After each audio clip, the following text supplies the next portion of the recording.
Hey guys, welcome back to the channel. This is story about what if Naruto x Tsubaki DxD Part 1. Before I start, please do support for more amazing content and comments for Part 2.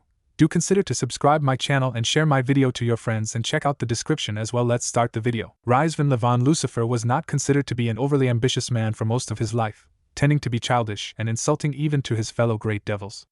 That had all changed though. These days it would be hard to find a more ambitious devil, highborn or otherwise, but with all power and ambition there came times when he wondered if it was all worth it. And as you could probably imagine, in a few thousand years, there were many times he thought this, times when all the work and planning seemed useless and as though the world was crumbling around him. He didn't like it when he felt such fear.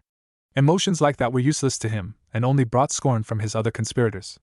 But surely if they knew what was going on now they would feel the same way, and as it was all those other times were about to fade into insignificance. Dressed in the Devil Lord equivalent of casual wear, Rizvan soared through the majestic halls of his castle. While this particular wing of his home was not strictly his. This portion of the Lucifer estate belonged to his cousin. She had living here for the better part of 17 years, ever since she got pregnant. Since then, she had caused a never-ending list of problems, and most of them didn't even have the dubious honor of being easy to deal with. Rizvan smoothed a hand through his hair in annoyance. He really wanted to strangle her at the moment.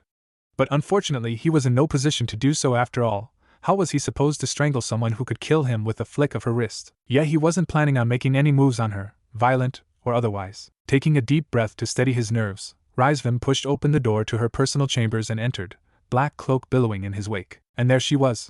He stopped in front of her, clearing his throat to speak, but she beat him to it. "I am not in the mood, Vimkuen. Another time perhaps?" Her voice was sweet but low for a woman of her size, and it carried the weight of power. She didn't even bother to look up at him, instead preferring to scribble over a large scroll which was draped over a table. "Kusha, we need to talk now," he said with a bit of urgency. "This cannot wait for later." Her red lips tightened as she finished whatever notes she was taking. She sighed and put down her pencil, standing straight. Kusha was tall, with dark red hair which fell around her in a crimson curtain. It easily brushed the floor if it was unstyled. At the moment, however, it was released in all its glory. A sigh escaped her as she pulled her own small hands through her hair, managing to make the movement far more elegant than he could. Kushina's piercing blue eyes flashed with irritation, while she crossed her arms under her considerable bust. Rizvan used all his considerable force of will not to look at her bare. His cousin wasn't a fan of clothes and often went in the nude when in her own private chambers, but that wouldn't stop her from tearing an arm or a leg off if she caught him looking. She was vehemently anti-pervert. "Well? If it's so important, say it already." She growled low in her throat, startling him into action. Yes, the Chaos Brigade members under Orpheus's direct leadership have captured another member of the Yokai's people. He's one of the four-tailed foxes. A low-ranked member of the group, but he has considerable stores of power. I wanted to incorporate. His voice was cut off mid-speech as his cousin forced her delicate hand through his armor and into his chest cavity, her slender fingers clutching around his heart even as it beat. Her voice was cold and furious. "I've warned you already. You will address my son with the respect he is due, or I will rip your heart out and eat it, of course." He gasped in agony as she ripped her hand free, splashing bright red blood over her pale skin. She hissed at him, showing razor-sharp fangs. "Remember who inherited the power of Lucifer. You are a weak and spoiled child with only a fraction of my strength." Kushina used her devil magic to burn the blood from her skin. It flaked off, leaving her as spotless as before. A second passed as his wounds slowly closed over. Her attack was not meant to injure him, only to punish him for his speaking out of turn. He gasped again as Kushina proceeded to backhand him, sending a loud snap through the room. "My son is already powerful enough without your tampering. He doesn't require any more chakra abilities, or yokai magic at all for that matter." She spat. "Now, unless you are going in to see him, then get out of my sight." "You pathetic excuse for a devil lord." Rizvan rose to his feet, using one hand to pop his neck back into the proper placement. He was used to this harsh treatment from his cousin by now. It wasn't as if his power wasn't great enough to ignore most damage she dealt. Only her magic could harm him. And no amount of physical strength would kill one as strong as he was. "I will see the boy then and be gone afterwards," he said hesitantly. Sometimes she wouldn't allow him to see his heir, even when she said he could. After all, she was extremely protective of him. Rizvan didn't personally understand how she could be worried for him. The brat was damned near indestructible. His father had seen to that. Kushina snarled at him, but quickly reined in her bloodthirst. Rizvan once again reminded himself not to anger her. It was just so hard not to be his usual insulting self. He enjoyed the banter between opponents, but his cousin, along with that whole side of the family, were dangerous to joke with. He didn't even want to think how painful it would be for him if Kushina's son had half as much of a temper. "Makes me just that much more glad that he's taking after his father, even if he was a half-breed bastard. Although he seems to be picking up a few bad habits from his godfather." Guess that's unavoidable though, he muttered under his breath as he moved past his cousin, keeping a good distance between them. His mind once again returned to the mystery that was her side of the family. Kushina was what the current Devil Kings referred to as a perfect devil. Someone who not only had unsurpassed power, but also embodied the teachings and views of devil kind. She was almost 6,000 years old, quite a bit younger than him, yes, quite a bit, but her power was also quite beyond his own. It all had something to do with an ancient contract with the original Lucifer. The very first Lucifer had claimed that his power would be passed down through his family, but it would gather unequally among his children. Only those who were found to be worthy would gain a large portion of his power. Thus, even though he could trace his own lineage directly to the founding father of Hell, his distant cousin had much more power. In fact, she had almost 10 times as much power as he did. While he calculated that he inherited 3% of his predecessor's power, she took 30%. He wasn't necessarily angry with her over it, despite being a bit jealous. She was just a pure-blood royal like him, just as fit to have it, but it did cause problems. For instance, when she married a half-human, half-vampire hybrid named Minato Nankase and had a mixed-blood son. Her offspring was half-devil, 1/4 human, and 1/4 vampire. And not just any vampire either. He was from the House of Vosk, a side branch of Valdi family. Rizvim knew that the boy was an abomination.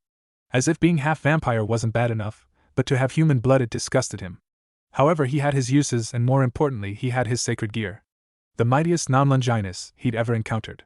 It compared well with even against the strongest of the 13 great artifacts. It was called Demon's Eye, Maelstrom Absorption. He had no delusions about what the boy could do to him, and so he was forced to play nice with him. After all, Naruto had the highest concentration of Lucifer's power ever seen. He was the legitimate heir to the throne, above Surzex and the rest of his traitorous family. Above even himself.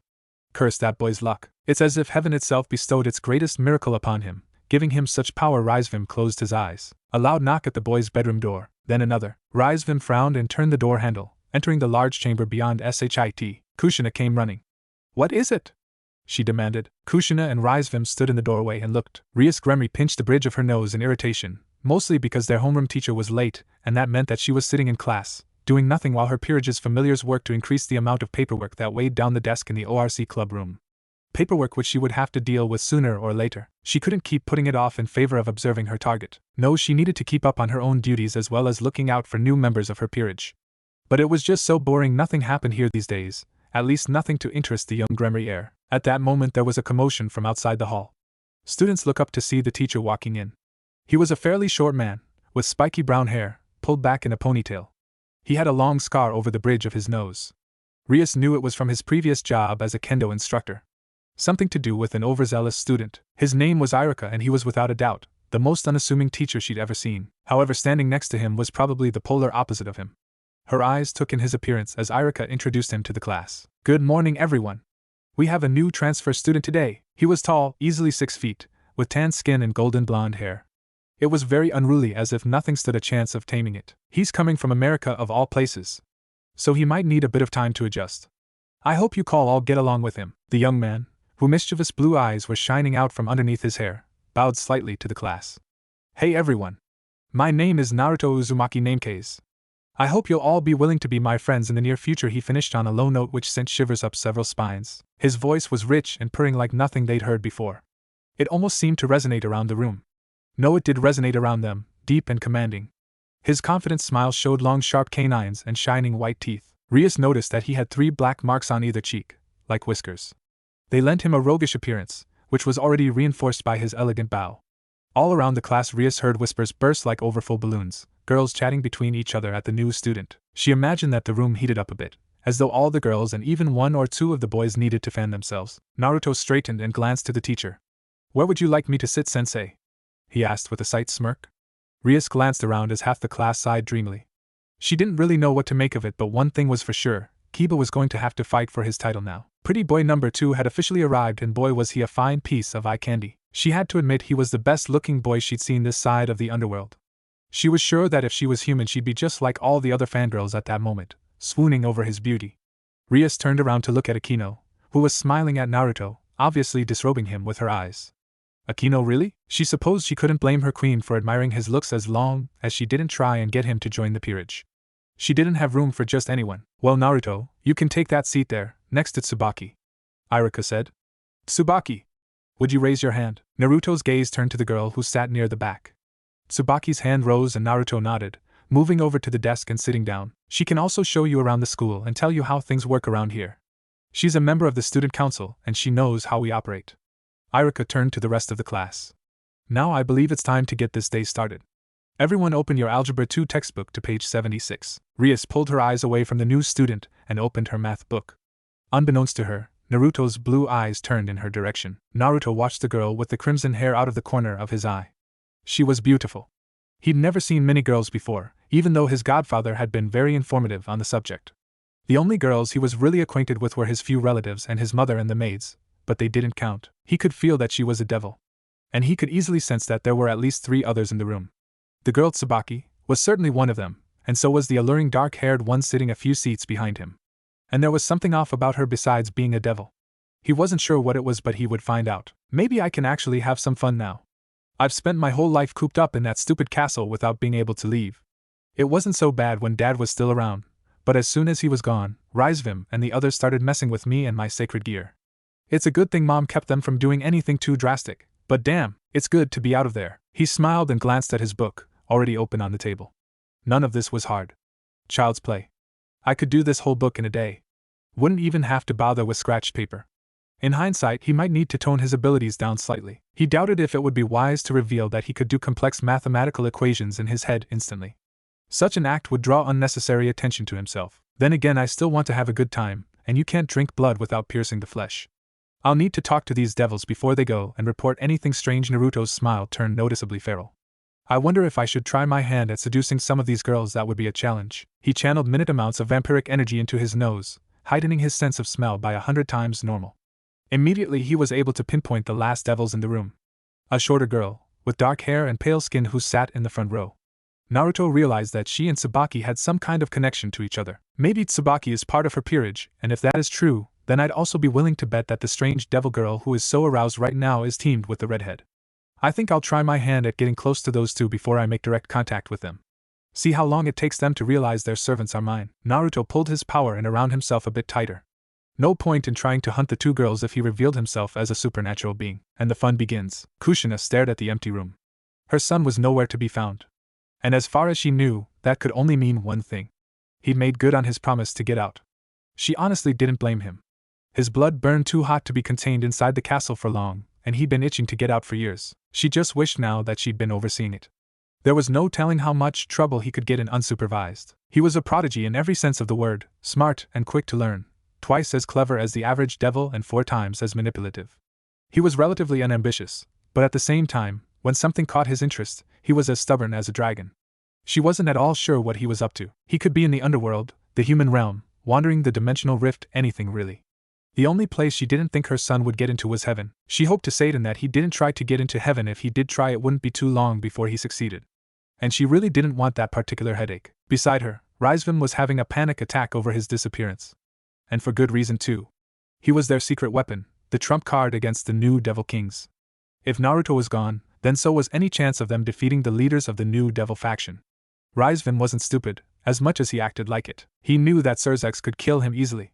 Likewise, the old Leviathan and Beelzebub knew how weak they were in comparison to their new counterparts, dangerously so. Naruto was crucial to their plans. His abilities were the key to defeating such powerful opponents without suffering great losses. But if the blonde hybrid vanished, there was no way they could influence him, not that she let them do that. Naruto had complete faith in her, and she refused to let her cousin or his allies taint him. Her husband and Jiraiya were bad enough. We have to get him back, Rizvim shouted. She smacked him into a wall. How do you intend on doing that? Even I can't track him if he used my husband's techniques to escape. We will have to wait until he shows himself or causes enough of a stir to hone in on. Oh. Shit. Why'd you hit me? The others are going to throw a fit, he shouted. Kushina used a sizable magic circle to summon one of her servants. A moment later, a slender woman was standing before her. Find my son. Search the underworld from top to bottom.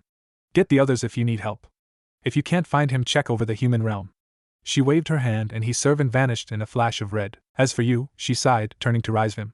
You need to learn that my son doesn't belong to you or even me. He is first and foremost a free devil. Your group is fortunate that he didn't leave sooner. With that, she left the room, a small smile hovering about her lips now. It wasn't a bad thing for her son to be out in the world. Maybe he'd find a few servants of his own or even a mate. Who could know? He was the strongest descendant of Lucifer to date. Anything could happen. Better yet, he might make contact with a few fellow devils. If he allied himself with the new devil faction, then she would at last be able to reconcile with the Hyuga and Surzex. Kushina blocked out the annoying rants of her cousin. She really would kill him one day if he didn't get killed by someone else sooner. Naruto smirked. Watching the members of the ORC go about their daily business was interesting. They were obviously devils, as he'd already found out, but it seemed like they were all part of the same peerage. And that of course meant that the other girls were from a second one. It was curious, seeing how devils were very territorial normally. To have two different peerages of two separate high-class devils in the same school was well curious. He didn't know how they got along. He rarely found any common ground with other devils. His mother obviously didn't count, and neither did his godfather. He despised Rizvim and his cronies/cohorts, whatever they were. So to see almost a dozen devils interacting in a peaceful manner without conflict was simply amazing. Rizvim never got through a conversation without breaking something or someone. His mother didn't either for that matter. But other than that, he was content. It wasn't boring here like it was at home. Here there was a flurry of activity. Everyone neatly organized and studious. It reminded him of the video games he used to play. The cool strategy ones his dad gave him when he was little. Everything could be micromanaged with only a little effort on his part. He found to his surprise that his uncle's archenemy was rather popular here. Seeing how the head of the ORC club was Rias Gremory, and that made her the sister of Surzex, who was about Rizvim's least favorite person other than him.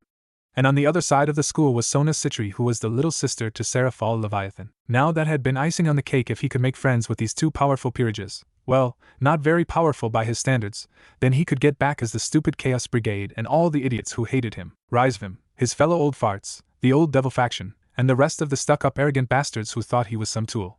They would all be having heart attacks at the moment. And when he allied himself with their enemies' sisters HA, show them who the boss is. He'd even enjoy it. Getting close to the two peerages would be entertaining and challenging, at least he hoped so. While he figured he wouldn't be bored for a while, he wished that the devils would at least make it hard for him. He always loved to worm his way into the middle of things. A little disorder never hurt anyone. Naruto scratched at the small of his back. He was getting a bit uncomfortable in the tree he was hiding in. So that meant it was time to make some mischief. Sona grumbled to herself about a certain, soon-to-be pawn, who was being a royal pain in her ass. Saji was just so immature. And he was a closet pervert. If it wasn't for his honor, there would be a perverted quartet instead of a trio. And she'd still have to deal with his eccentricities. Behind her, Tsubaki walked at attention. Her queen had just finished showing the new student around the school and explaining how everything worked. He'd taken it all in and then been gone like smoke on the breeze. Tsubaki gave her the impression that this was a rather impressive feat. Vanishing out from under a devil's nose was no small feat for a human, but it matched his personality. From what Tsubaki said, Naruto was a free-spirited, fun-loving person who was driven by his own wants and desires. He was intelligent, and if Tsubaki's hunch was correct, powerful.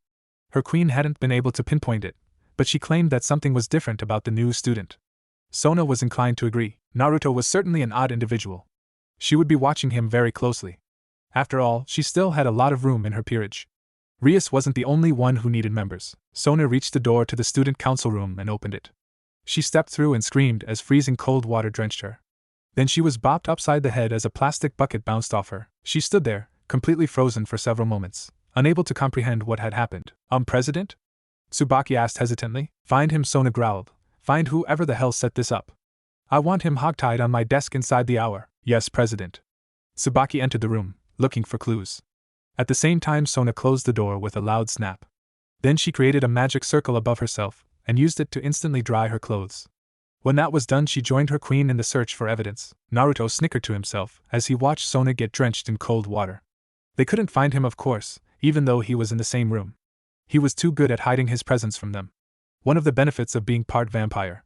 The elusive race of bloodsuckers were expert in evasion and stealth. Hiding even his outrageously large presence was child's play. Especially considering that the two girls likely weren't looking for magical tampering. He grinned as he watched them. He'd been expecting shock from Sona, but not quite that reaction. Apparently her pride as a high-class devil had been wounded. It was a real shame they wouldn't catch him unless he wanted to be caught. There was always that, but for now he was happy, playing tricks on the poor unsuspecting devils. Tsubaki searched the room for clues, but soon found herself in a sticky situation literally. Someone had dabbed a strong adhesive onto the undersides of every drawer handle and all the cabinets. The results were her hands being liberally coated in the sticky clear substance. She immediately thought it was superglue, but it wasn't drying until it came in contact with her skin, which meant it was either heat or moisture activated. She fumbled as she accidentally placed her hand on top of Sona's desk only to have her hand stick there.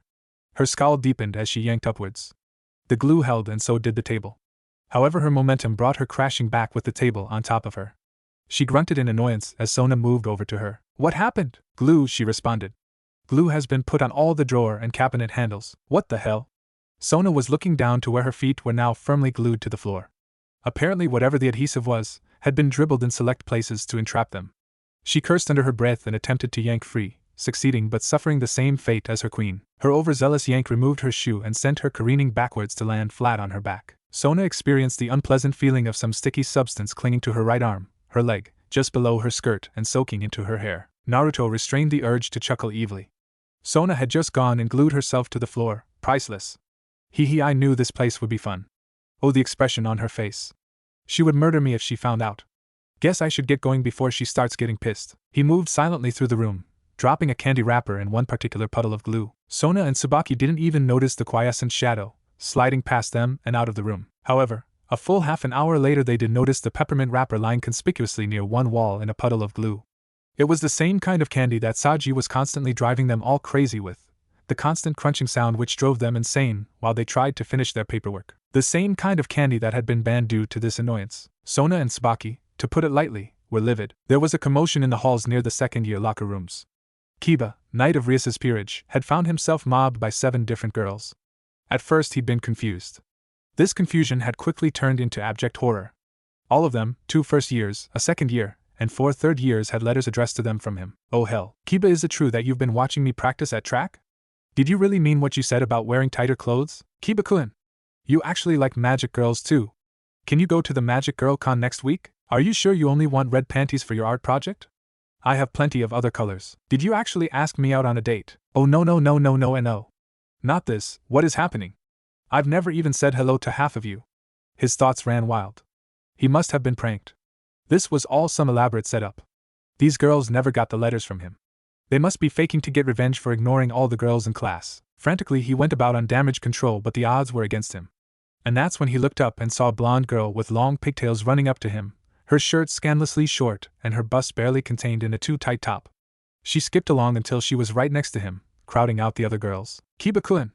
She shouted and leaped at him, wrapping her slender yet extremely strong arms around him. He found himself hugged in an iron grip as the girl panted a kiss on his lips and said, "Don't forget about coming over to my place later." Then she was off again, skipping down the hall and out of sight. Still reeling from the kiss, he looked back to the 7 girls, and an old American song about 7 women and stoning came to mind.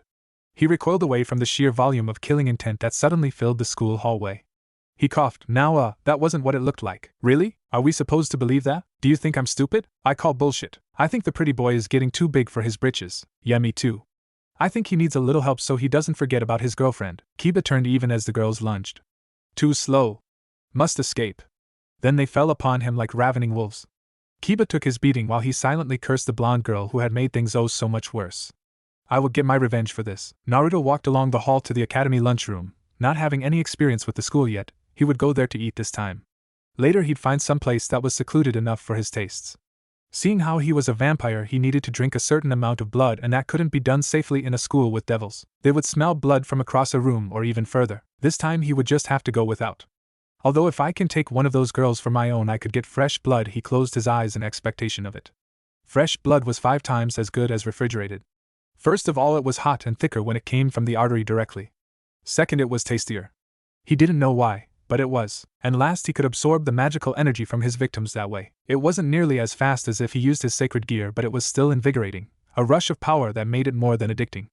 And that wasn't even counting how it would feel to be drinking from a beautiful girl, lips pressed to her neck, her mouth open in a silent moan. He sighed dreamily and opened his eyes, turning into the lunchroom. It was filled with students from every grade. Most were too engrossed in their meals or conversations to notice him, but he still drew plenty of attention as it was, particularly from Sona and her peerage. Or at least the members who were there. At one table were Sona, Tsubaki, Saji, and a girl with long white wavy hair. He didn't know her name. He realized they were looking at him curiously as he made his way into the cafeteria. Should I? I guess it couldn't hurt to go over. Might even be able to tease them a bit. He changed direction and meandered across the room to their table. Sona's eyes tracked him behind her glasses, calculated. Hello, mind if I sit? He asked politely. Sona shook her head. Feel free to join us, Namekaze-san. Feel free to call me Naruto. I get enough of the last names at home. He didn't particularly like it when people addressed him so formally. It made him uncomfortable, regardless how well his mother drilled proper language and manners into him. Very well, Naruto-san. Her violet eyes tracked over him, getting a better picture as he seated himself. I hope you are enjoying yourself here. It's interesting at least in comparison to what I'm used to, he said truthfully. Sona raised one eyebrow in question. You're the first boy I've encountered so far who prefers school over other activities. It's boring back home. My mom is always working on business and my annoying uncle is constantly trying to rile me up. He sighed. I just had to get out for a while, therefore I enrolled here. So you were homeschooled, I take it? You could say that. Dad was a really great teacher. I skipped quite a few grades. He smirked. Just between you and me, I could probably pass every test in this school without studying. Naruto leaned back. But then it would be over and I'd have to find something else to do. Sona smirked. Like get a job? No, don't need one.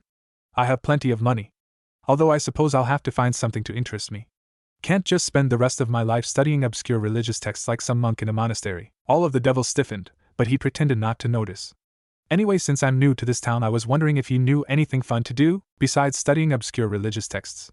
Sona clarified. Exactly? Naruto grinned and almost immediately realized it was the wrong thing to do. His fangs were still extremely long in comparison to most people, and devils were nothing if not observant. Wow, look at those, are those implants? This was Saji, staring wide-eyed at his fangs. Naruto snapped his mouth shut and chuckled uneasily. Sorry about that. It's just I'm not used to being around other kids my age. They're actually a mutation. I was born with them. Most people are kinda freaked out by it. He scratched the back of his head nervously. He was a good liar, excellent actually. Just not with devils. That's interesting, Sona muttered. Must be hard to eat with those in the way. I know it sucks. Sona blinked. Tsubaki gaped at him, and Saji laughed out loud. Naruto grinned again, realizing he made an inadvertent vampire joke. He wondered if it would make them more suspicious or help defuse the situation.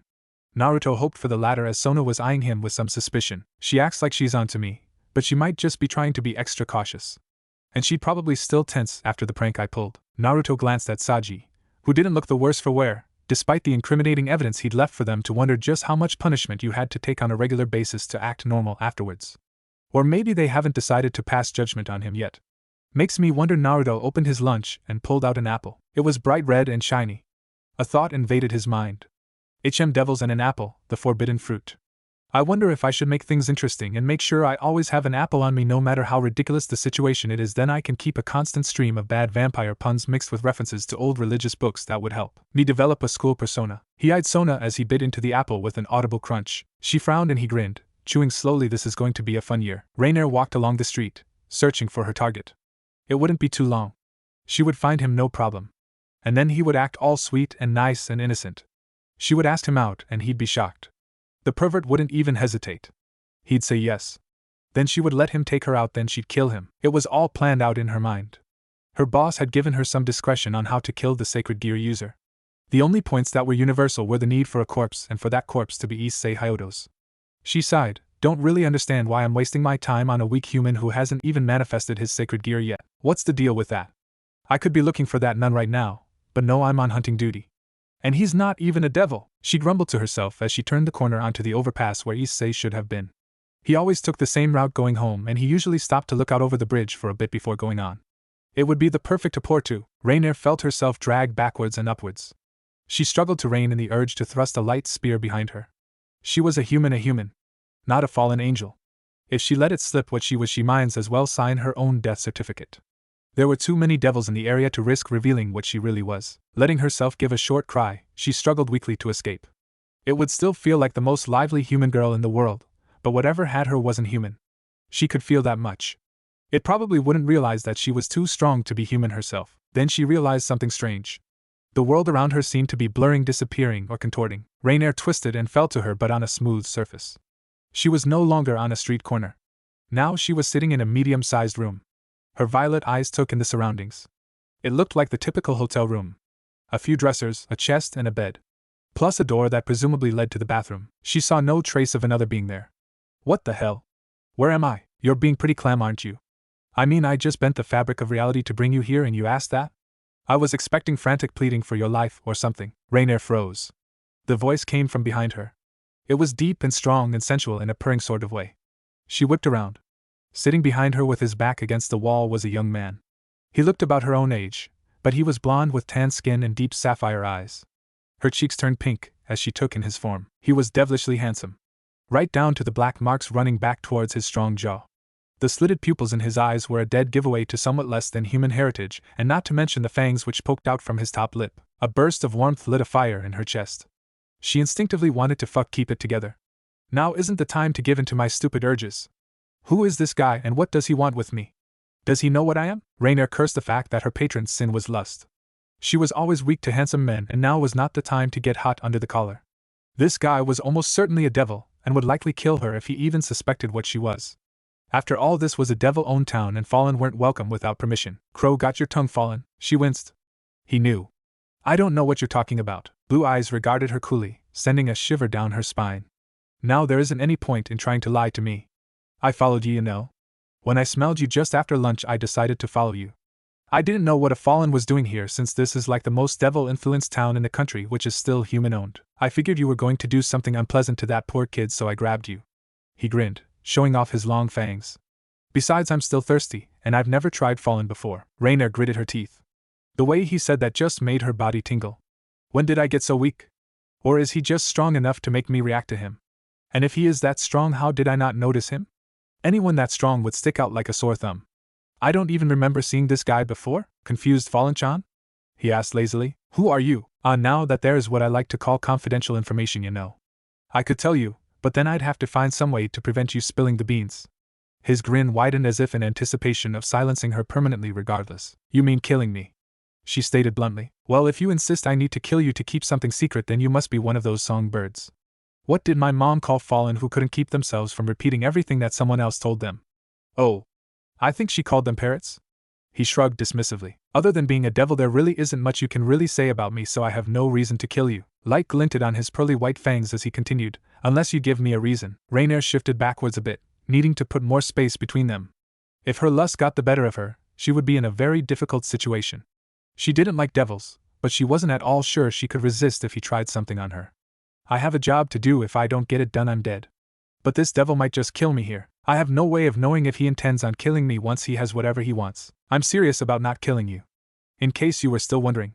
But there is something I wanted from you. Did he just read my mind? He leaned forward and smiled. I know you're probably freaked out right now, but if you give me a few things I want, you can go free as a bird. Just make sure you don't squawk and we'll do fine. What do you want? She asked hesitantly. Oh well. A few things. First, I wanted to know what you Fallen are doing here in Ko Town. Mainly because there are a few people looking for me, and if you cause a big stir here, I'm going to have to beat a hasty retreat. Second, I want you to stop trying to kill people. Especially students at a school that I attend. That will cause enough problems on its own, but I'm pretty sure that the devils in the school are keeping an eye on your target. Raynare went pale as he continued. The last thing I needed, well, let's not bother talking about it since you're not leaving this room till I get it.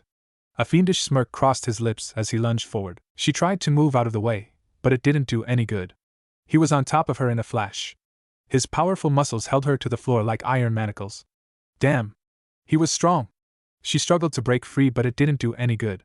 He was holding her effortlessly, still smirking down at her. Come on, Fallen-chan. It'll feel better if you just relax. His face dipped down, nearing her neck. A soft bit at her skin caused her face to burn crimson, and her instincts roared back, demanding to let him ravish her. Raynare gave in to the rapidly building pleasure. She allowed herself to go limp under him while she gazed into his slitted eyes. That's better, he growled as he bent down again, pushing his face into the crook of her neck.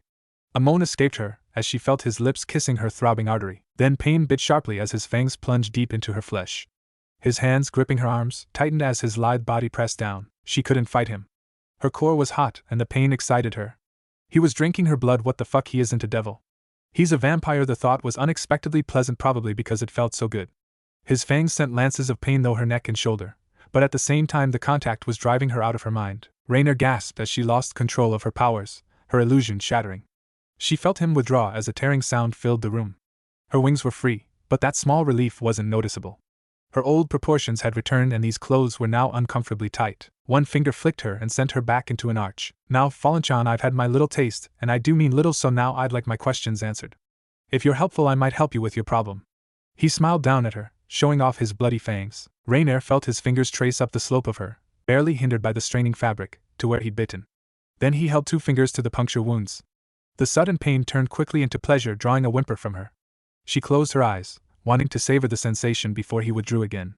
But he didn't. What he did do was proceed to rub his fingers back and forth while leaking something warm into her.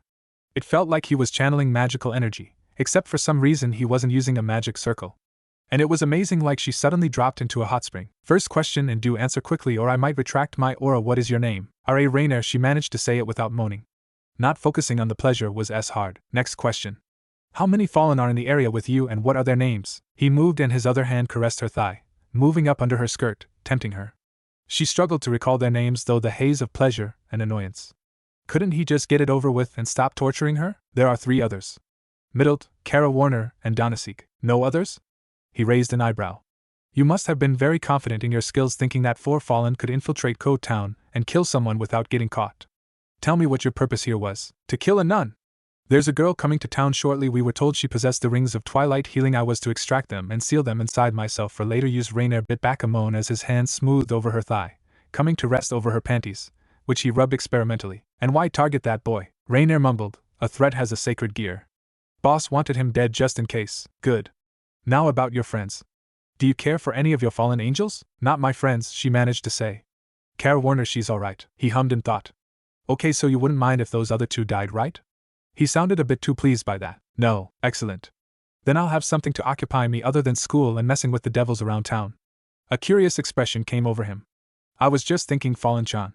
I'm not going to let your friends kill anyone, and so your mission is almost defiantly going to be a failure. I bet your boss won't be too happy about that. He wouldn't, she admitted. Although in reality he most likely killed them for their failure. Okay then. I have a proposition for you, Raynare. You become my servant, and do anything I want. And in exchange, I'll make sure your boss never kills you for this failure. Abruptly all pleasure she was feeling vanished, leaving her quite cold under him. He pulled back, releasing her. Bewildered, she sat up, clutching at her neck where there wasn't even a ghost of warmth. She saw her tormentor sitting against the wall again, grin gone as well. What was? I withdrew my power from you and stopped pleasuring you in any way. He shrugged. I asked you a serious question just now. I could have made you answer in the affirmative using your lust, but then it wouldn't mean anything. And you'd probably hate me afterwards for taking advantage of your weakness. So I pulled back so you can think about it yourself. He crossed his arms as a small smile found its way to his lips again. Raynare just had one question. Why? Oh, for quite a few reasons actually. One of them is simple. I'm what you might call a seducer. At least that's what my godfather called me. I take great pleasure in breaking down people's walls. If you're shy, I get a kick out of opening you up. If you're a bitch, I'll just make me want to cut you open to show your sensitive side. If, like you, I think you need to have your goals readjusted, I'll readjust them. I like you, don't ask me why. Some people I like and some people I don't. I see you as a good girl, so I decided to act. He scratched his chin and pondered his next words for a moment, then said, another reason for having you serve me is a wealth of information on the fallen. I've been stuck at my home since I was born. I haven't really been out of the house my whole life until now, so I need someone who is willing to tell me what I want to know and yet keep my own whereabouts secret. Then there's the part where I think you're attractive and I wouldn't at all mind being able to drink your blood whenever I get thirsty. His small smile widened into a feral grin. I wouldn't mind doing other things with you if you wanted. Raynare blinked. You're being honest? What reason would I have not to be? I mean, unless I'm one of those sick bastards who gets pleasure out of breaking people's spirits. I could be one of them. He shrugged again as if saying you never know. She frowned. She knew that it was entirely possible. Her boss was actually just that kind of man. But was this guy one of them? He'd practically kidnapped her right before she was about to talk to her target, so he obviously had some concern for him, or was telling the truth about not wanting attention drawn to him, or the town in which he was living. She supposed that he might be allied with the devils here, and this was her interrogation before he handed her over to them. This might be his way of offering her a safe way out. That was of course assuming that he and the devils were working together. There was also the possibility that he just wanted to get her under his control for a steady supply of blood. She knew a vampire who worked for the Gregories. He was a foul-mouthed little bloodsucker, but he certainly could give her a run for her money. Provided he drank fresh blood once a week. She knew that to stay healthy vampires usually needed to drink once every 2 days. And to be satisfied twice a day was actually more realistic. Then again, would I mind if he bit me? It felt so good the first time, and he said he only took a bit. It might be worthwhile joining him if he was interested in drinking my blood often. Raynare briefly wondered where her complete lack of loyalty to her own faction came from, but dismissed it. She was under no illusions about her place in the ranks. She had only one set of wings and was under the command of a fallen who wanted to restart the endless war between factions. Without any connections or way to get out from under his direct command, she would eventually be punished along with him. Azazel would punish them all, even though many of them were only following orders. She probably wouldn't be too bad off, but that was assuming she lived long enough to be punished in the first place. Then she would likely be relegated to some position even lower than the one she had now, with no opportunity to advance for a few hundred years at least. All in all, it was one of those, damned if you do, damned if you don't situations she heard so much about from Donasek. Now there was someone who had more than his fair share of screw-ups to his name, and she'd be right there with him. Raynare looked into the blue slitted eyes that were offering a different kind of servitude. And she had to wonder. Was it better to go with the hell that she knew was coming or the hell she knew nothing about? He hadn't even revealed his name. Everything she had on the guy was barely circumstantial. He was a vampire. He was stronger, much stronger than her.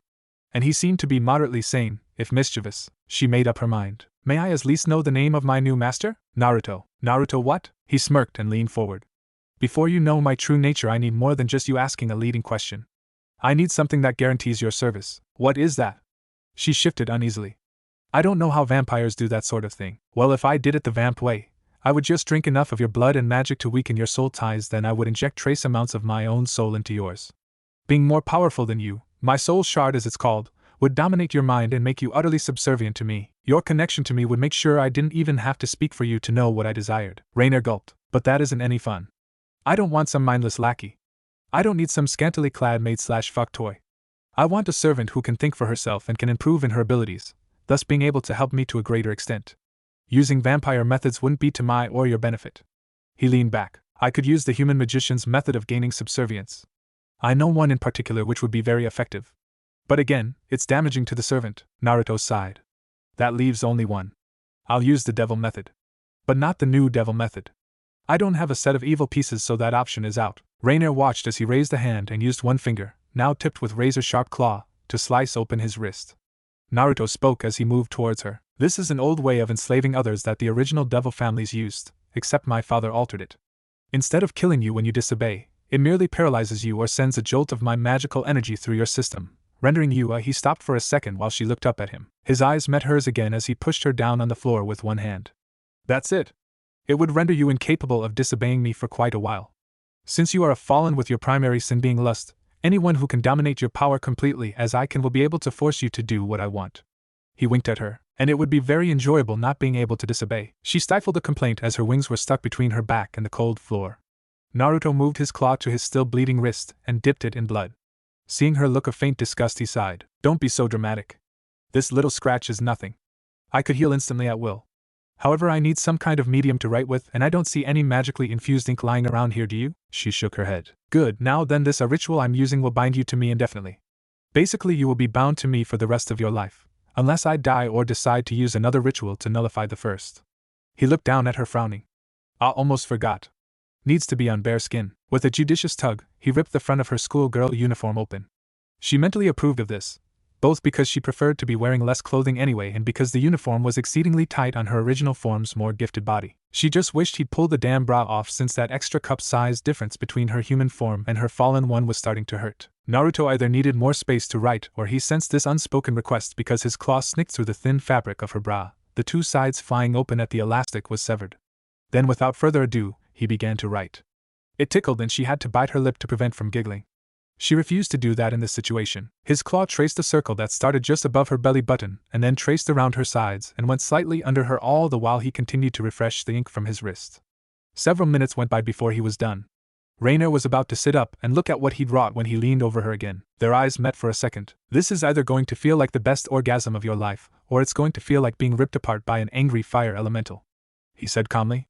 But it's necessary, so on the off chance it's the latter. Naruto kissed her on the lips, earning a short whimper from her as her fallen instincts once again prompted her to demand further action. However, as she tried to push up to return the kiss, she found herself quite literally paralyzed. I used a bit of vampire magic to freeze you.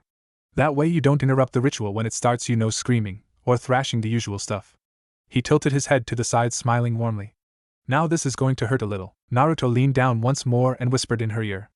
I'm using yokai energy called chakra to complete the seal. Don't ask me why, since I don't know, but it requires that I bite you for some reason. She attempted to settle herself, imagining that it would hurt many times worse than the bite he'd inflicted earlier, but when she felt his teeth sinking into her, all she felt was a massive burst of some energy. Not fallen or devil or even vampire. It poured through her, seeming to pool in her stomach. That's where he was writing. What is going? Oh, Raynare cried out as white fire erupted from every cell in her body, and she realized that Naruto's analogy was perfectly accurate. Being torn apart by fire elementals just about summed it up. She screamed even as she was unable to move. She screamed herself hoarse as lines of liquid fire spread and shifted over her skin, interlocking and searing themselves into her. It seemed to go on forever until it quite suddenly bit off like a badly tuned piano being hit with a sledgehammer. At the same time, whatever paralyzation spell Naruto had placed on her wore off and he quickly pulled back. She gasped, taking in a huge breath and using it to let out one last scream as her tenderized nerves recovered. Then she just lay there, waiting. You okay? Do I fucking look okay? Well, Raynare threw herself into a sitting position, lining up her fist to knock his face in, but quickly rethought the action as a wave of pure ecstasy overwhelmed her.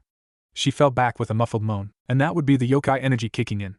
Any time to try to do something to consciously hurt me, directly or indirectly, the seal will activate and flood your body with yokai energy. Now, for someone like me who has the ability to absorb any kind of energy from just about anything, there isn't much I don't know about the weaknesses of the different factions. He held up a hand within view, counting off each finger. 1. Angels are weak against vampires and certain devils. 2. Most devils are weak against angels and some fallen. 3. Vampires are weak against devils. 4. Yokai are weak against angels. 5. Fallen are weak against yokai. He smirked.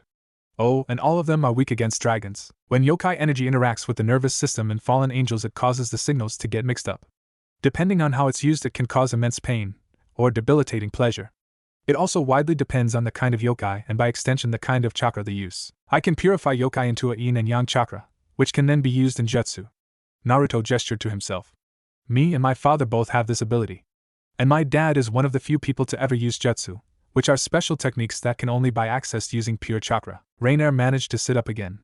What are you? I'm half devil, 1/4 vampire, and 1/4 human. And who are you? She frowned. Now that you've sealed me or whatever, my full name is Naruto Uzumaki Namecase Vosk. Uzumaki from my mother who is a full-blooded devil. Namecase from the human side of my dad. And Vosk from the vampire side. Raynare's eyes were wide. But Namecase, that's the name of the she gulped, the human clan that used real sorcery.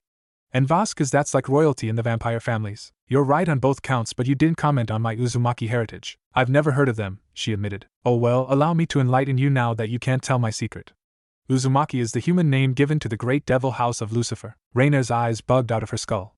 Lucifer? Yep. Pretty cool, huh? I'm a noble on my human side. A side branch royal on my vampire side and main branch royalty on my devil side. Actually, if you want to be technical about it, I'm Lucifer's heir. Naruto flashed his trademark grin and put his hands behind his head. Feel free to bow. She blinked and then ducked her head. Yes, Lucifer-sama, he coughed. Okay, just kidding about the bowing part. You never have to bow or call me Sama unless I end up taking you to meet someone official. I hate honorifics. I get enough of that from my stupid uncle. Who is? She wasn't quite sure. She wanted to know which stupid uncle he was referring to. Rise-Vim Lucifer. He'd my mom's cousin. He's also a jackass, but I don't want to talk about him. I left home because I was tired of being locked up like some old artifact. I needed to stretch my legs, find adventure, commit genocide, and get a harem. You know. The usual stuff that Lucifer's heirs want to do when they grow up. Committing genocide doesn't seem like something you would do. Yeah, I was kidding about that part, but I've been seriously thinking about building a harem, and the adventure is a definite yes. Raynare looked up at his puzzled. So what are you doing at the moment, and where do I fit in the scheme of things now? Naruto gestured to her, and Raynare suddenly felt herself sliding across the floor to him. She squealed as his arms wrapped around her, holding her tightly. A shiver ran down her spine as he growled in her ear. Right now? I'm just happy I can drink that fallen blood of yours, she moaned slightly as he bit her neck softly. It's better than anything I've had before. Raynare bit her lip to stop her reaction to his hands which had moved up under her, cupping them lightly. Feel free to make those wonderful noises, you know. With that, his fangs were buried in the hollow of her neck. Raynare closed her eyes and let herself relax against his broad chest as he drank deeply. Raynare moaned as sharp fangs slid slowly into her throat. Heat and pleasure, more than she could imagine it, washed through her, bringing a crimson blush to her cheeks as a hard body pressed against her, pinning her in place. She didn't fight back, only adjusting herself to be more comfortable. She wouldn't admit it, but this feeding felt almost as good as sex, which was great because her master was almost always thirsty. Naruto pulled back, licking at the small wound to close it. His eyes, usually a crystal blue, were still the color of blood. The black slit pupil making him seem like a demon as he smirked. It's almost like you wanted me to bite you that time, Raichan, he growled slightly. Could it be you're addicted to the feeling of being bitten? She didn't respond, but brought her hand to check the bite mark. Just like the last 3 times, there was nothing there. His strange ability to mix different energies confounding her yet again. Raynare sighed and dropped her hands and looked into his eyes as they returned to the cerulean orbs of his human form. You're still not answering, Raichan. Naruto pushed forward again, his fangs sinking into flesh again. She gasped as he sucked hard once before releasing her. Well? This Uzumaki wants to know. Yes, okay. Now we have to get to class. Naruto chuckled. Now that just isn't true. He brought his face close to hers, showing off his still dangerously long fangs. I have that little situation taken care of at the moment. What do you mean by that? Simple. He grinned. We are in class right now. You just don't know it. Raynare blinked in confusion. You set up an illusion? How? And won't the devils here notice? Come on. Don't you have any faith in me? If I can forcibly bind a fallen angel to myself using only a bit of blood and magic, I think I can fool a few devils. Just because they're related to the current devil kings doesn't mean they can detect my magic. And besides, school is interesting and all, but we have business to attend to today, and since you are bound to me recently, it's better if you come with. Why did we go to school until lunch, you mean? Only because I wanted to check up on a few plans I have in motion. We're free to go now, she blinked. What plans? For instance, ruining that pretty boy devil's reputation. I've been steadily making him look like a player by delivering forged letters to all of his biggest fangirls, having him accosted by random girls that are different every time. This last time I actually cast an illusion on him. He outright kissed one of them in class. Naruto closed his eye remembering it. That stunned hopeful look on her face was priceless. And his was like shock, confusion, and horror all rolled into one. You're evil. Naruto's lips twisted into a smirk. Well, I am the heir or Lucifer. Anyway, unless you really want me to drain every last drop of your blood, we should get going. He made it sound like he would be more than happy to do that, which he also was. Yo, you're right. Let's go. Then follow me. Issei Hyuga was not happy. Why? You may ask this kind of question. Why would he not be happy when he, the self-proclaimed greatest pervert alive, was being straddled by a girl? Well, it might have something to do with the fact that he a large glowing spear made of pure crackling energy sticking in his chest, and this girl was currently twisting it cruelly. Ah, poor human scum. I honestly thought you'd put up a fight, but it seems like you were just a tease. I didn't see any sign of that supposed sacred gear. And you're weak, she pouted cutely. Actually, I should have dragged you back with me instead of killing you. Then I'd just take your sacred gear, whatever it is, Issei screamed hollowly. The light spear was the one lung, making speech and even agonized shouts difficult. While you're one whiny human. I take back what I said about you being weak. If you still have enough in you to scream, I'm impressed. She raised one finger to her chin in a pose of intense thought. But now that I think about it, you're still pretty pathetic. When I asked you to come and help me, I didn't even have to fake crying. You just followed like some lost puppy. BYTCH. Ooh. Did I just hear that? The human called me a bad name. I think the dirty human needs to be punished. You're obviously enjoying this too much. Issei gasped as the spear was pulled free with a sick squelch and plunged back into his stomach, tearing through flesh with ease. Blood started to pour into his half-cauterized lungs, blocking further speaking completely. Now her voice went low, harsh. You fucking human. You must have done something to Raynare. She was going to kill you this weekend, but you did something. She never came back after she was supposed to ask you out on that date. Donasek and Calwarn can't find her anywhere, and it's all your fault. She sneered and twisted the blade of light, angling it upward towards his heart. Just die, you filth, and then I can go finish looking for whatever is left of my friend. Issei's mind clouded as he felt the blade leave him again. He knew he was bleeding out.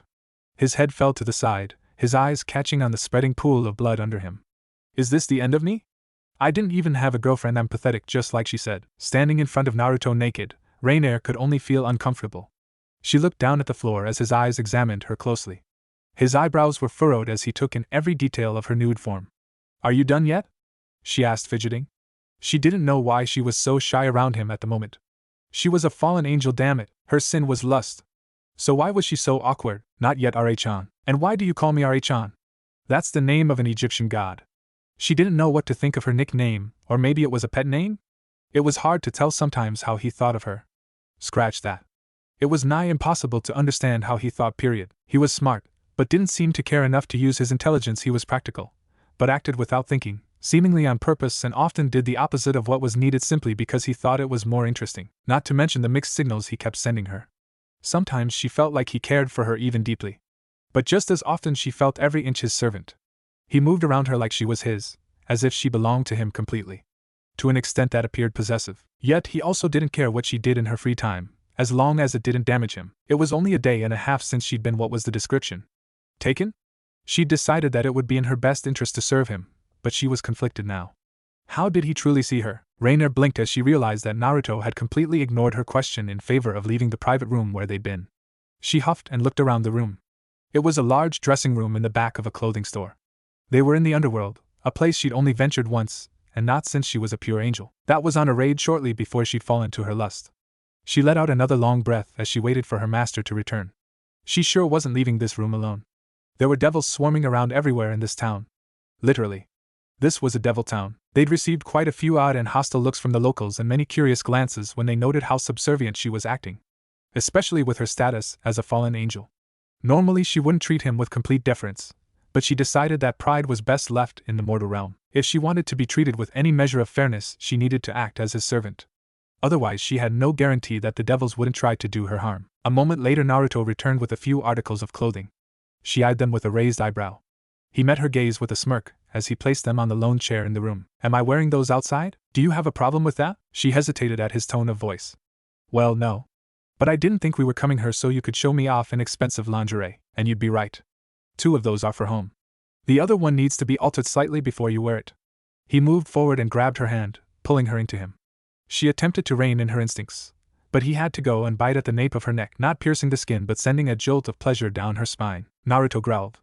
Do you have any idea how much I enjoy the fact that your Regen factor prevents you from dying of blood loss? It's like a vampire's dream come true. He stroked at her as his lips brushed her skin again. Just seeing you naked makes me very thirsty, you know. She went still as his mouth closed over skin and he bit deeply. Raynare strangled her moan before it could leap out of her mouth. What was he thinking? Doing this here was just asking for it. But he didn't seem to care, and she was having a hard time resisting him, or her own impulses. While Naruto drank greedily, she slowly lost the strength in her legs. Raynare almost collapsed as he withdrew minutes later. Damn, you taste good. He closed his eyes and leaned his head on hers. All the stupid years drinking blood packs when I could have had fresh blood. You almost sound annoyed, but I am. He moved back, still holding her while she regained her strength. It's so hard not to take everything and more. You can't imagine how amazing it is. You know, traditionally, royal vampires took everything from their victims, killing them in the process of feeding. Raynare glanced to him as he helped her to the chair where she sat down. Why? Because. His expression turned predatory. Trying to tell a royal vampire to stop drinking when he or she didn't want to would be as pointless ordering a human to stop breathing. And even if you could do it, it would be just as deadly. You're lucky that vampires of my generation have a lot more restraint than our ancestors. His fangs glinted in the overhead light. Otherwise you'd have been dead the first time we met. A shiver went down her back as he straightened. Now, you get dressed in the blue and silver dress. When you're done we can head out. Where exactly are we going? She asked, curious. To visit a nice young devil. His eyes flashed red. Or more precisely, you're going to be visiting a nice young devil. I'll be doing other things. Hours later, Diodora Astaroth was, by far, the most kind and helpful devil Raynare had ever encountered. Only extreme caution and many warnings allowed her to sense the underlying wrongness that the young devil exuded. He was corrupt, evil, and sick in every sense of the word. However, if she hadn't known Naruto and had met the Astaroth heir, she would have proclaimed him to be the kindest, most generous devil in all the underworld. Truly, Naruto was a breed apart for being able to see past the impressive facade. I must say, Raynare-san, I was surprised that you knew who had supplied the information on the nun's location. I thought my part was anonymous. Diodora smiled winningly, even though they both knew he was less surprised and more horrified. While they spoke politely, they both knew, though her knowledge was only recently acquired, that he was much less benevolent than he made himself out to be. Pardon me for saying so, my lord. She mentally thanked Calwarn for drilling this sort of servile manner into her, as she gave a deep bow. However, both myself and those who serve under me are much better informed than most believe. Knowledge and rank are neither inclusive nor exclusive of each other, and we would be poor servants if we didn't know our employer. Indeed, was all he said as they walked down a long hall to his personal chambers. But correct me if I'm wrong, Raynare-san, but she isn't due to arrive for a few days. That is true, my lord. However, it was Danasik who mentioned that we had no way of contacting you or letting you know when we had completed our assigned task. Knowing your enjoyment in such things, we thought it unwise to kill the girl until we were sure of your wishes. Having never heard from you personally, we couldn't know if your orders had been changed in passing to us. He seemed to consider this for several moments, his expression hardly changing. Then he appeared to realize something. Wait. You said that she wasn't due for days, yet you were questioning your ability to get in touch? Does that mean she came early? Raynare nodded, continuing the lies that Naruto had instructed her to use. He wanted her to play him out on a string for as long as possible. And if she could, get him alone in his private rooms. She didn't know why this was important, but apparently it was. Diodora looked excited at this change in plans as he continued to look at the floor in front of them as they walked. Both of them were almost to the large double doors that stood between them and his rooms by the time he looked up. Tell me, what is she like? Raynare blinked and looked away as if thinking. That was one thing Naruto didn't know and therefore couldn't coach her on. However, she had been an Angel once and knew her fair share about nuns. She is very reserved and calm. Innocent to a fault. She wouldn't know evil if it bit her. And she's quite devoted. Really? A barely disguised and highly unpleasant chuckle escaped him before he regained his composure. Yes, that is quite excellent. I will enjoy this even more than I anticipated. Has she kept her long hair? The question wasn't probing. Raynare guessed that he was far too caught up in his perverted fantasies to care about discretion. She answered in what she thought would be the most desirable fashion. Naruto commanded that the devil be kept in good spirits, and so she would tell him whatever she thought he wanted to hear. It's nearly to her rear at this point. And still blonde? She hasn't dyed her hair? A crazed look had entered his eye, making her shift uncomfortably as the double doors opened in front of them. Raynare was struggling to rein in her distaste at this point. The young devil was drooling. She gagged inwardly thinking, he's disgusting. I'd rather bathe in shit than let this twisted man touch me. As blonde as spun gold, my lord. His eyes snapped to the side.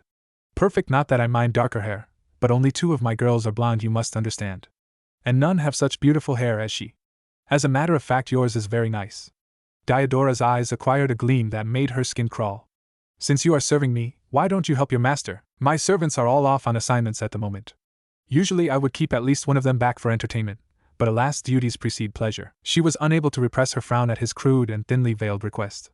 Naruto hadn't mentioned anything about this. She suspected that he wouldn't have sent her in alone if he knew the Astaroth heir would try to come on to her. And that made for problems. He was a high devil, as young as he was, and he wouldn't take kindly to being denied, unless he has proper incentive to keep his hands off me. He isn't stupid. The fact that he came up with this plan in the first place proves that he has at least some intelligence. I must apologize, my lord. She flicked her eyes to the side as she bowed deeply. She was in his room, just as Naruto wanted. What now, Naruto-sama? Raynare straightened and spoke coolly, hoping he would buy her excuse. I must decline your offer. You see, I am working for your lordship, however I belong to another. My body is his only. She bowed again, somewhat stiffly as he frowned. A devil? How unfortunate. I could show you such a good time. Surely he isn't someone too important, but he is. 1,000 apologies, but he is above yourself in rank. It was true. Naruto was the heir of Lucifer and therefore above even the 4 devil kings in rank, so she felt it was quite safe to say he was above the devil standing before her. That's highly unlikely. You know who I am. I am the heir of the Astaroth house. Unless you serve ahead of one of the devil houses, I don't see how you could. Raynare noted that he sounded highly miffed, if uneasy. But you see, she does serve someone higher than you. And technically I am the head of a devil house. Both Raynare and Diodora snapped their heads in the direction of the voice, only to see Naruto. He was standing in the open door to Diodora's private rooms. With a bang, both doors slammed shut and the magical sealing array activated, locking all of them inside. Naruto smirked as he stepped forward, keeping his eyes locked on his fellow devil. Well now, Dio-san. You must be feeling a bit puzzled right now. Naruto chuckled darkly as Diodora stepped backwards. You're the one that they wanted to absorb the energy from that girl. You're Raizathem's nephew. What are you doing here? Naruto paused and struck a thinker's pose. Allow me to enlighten you, Diodora. I am here to kill you. Do try not to run. I might miss and end up making a big mess before connecting. The Astaroth's expression perfectly matched Raynare's as he turned to run. Naruto calmly raised his arms, hands directed at him with fingers curled like claws. Then the entire room was lit up with blinding light as jagged violet lighting shot from his fingertips and tore past the fleeing devil. Diodora turned at the last moment as Naruto adjusted his aim. Suddenly there was a violent hum filling the air as a green barrier interposed itself between them. The next bolt of lightning dissipated into sparks as it hit the livid green magic circle. Diodora laughed. Ha! I have power now too. It just takes a second to draw on. You won't defeat me that easy. My power comes directly from Raizatham. Don't be full of yourself, you sick retard. Naruto spat as he vanished into thin air. Fuck! Diodora screamed as lightning crashed into his back, burning a great swath of devastation through him and almost cutting him in half. However, at the last second he flung his arm out straight, launching a green ball of compressed energy. It buzzed towards Naruto, who, smirking again, caught it on his open palm. Maelstrom absorption, draining touch. As they watched, the green sphere increased in size till it was half as wide as he was tall. Then it rapidly shrank, seeming to be siphoned off into emerald streams of energy which wrapped around Naruto, sinking into his skin. A second later it was gone and Naruto's eyes had gone completely black, his skin bleaching to a pallor close to parchment. His smirk morphed into a grin, showing off his razor-sharp fangs. Diodora watched as he collapsed to the ground, his own skin pale as death. How? Naruto didn't respond for a moment. His black eyes closed for a moment before opening. The obsidian color faded back to blue. I recognize this power. This comes from Orpheus. Pity there's so little. If there was a little more, I could work it into my natural chakra reserves. Then I could have a pool of draconic magic to use as I pleased. He sighed. Well, you win some and you lose some. And you, my foul devil friend, need to realize that all those creatures you helped the Chaos Brigade capture were brought to me and every drop of power or magical energy was taken. I still hold the vast majority of it within me. So even if I couldn't absorb Orpheus's power, I could still win out against it. Now I really would prefer if you die. I'm tired of this supervillain monologue. Naruto's hands rose again, and the violet lightning cracked across the space separating them, tearing and ripping Diodora apart. As he screamed, smoke and steam drifted into the air above him, signaling his death. And as a last hurrah, Naruto turned his corpse to ash with a blast of concentrated light energy. Raynare watched in silence as the devil heir to the Astaroth family was reduced to dust, and his killer smiled at the murder he'd committed. Well, that was easy. And here I thought he might actually try to use his own magic. I guess he was just too weak without the help. He shrugged as if it was slightly disappointing, but not damaging. Anyway, we need to go before someone shows up. So much holy energy being thrown around will not go unnoticed. Besides, our absence at school will be noted soon. What? How? Why? Raynare shouted, only to find herself being pulled into a tight embrace. Then quite suddenly everything went black. Before she could so much as blink, she found herself standing with Naruto in the school equipment storage room. She looked around as Naruto sniffed appreciatively at her neck. He muttered something along the lines of, "I'll never get tired of this scent," and at last pulled away. "How are we feeling, R.H.on?" She spluttered. You killed the high devil in his own home. Are you insane? And you had me there?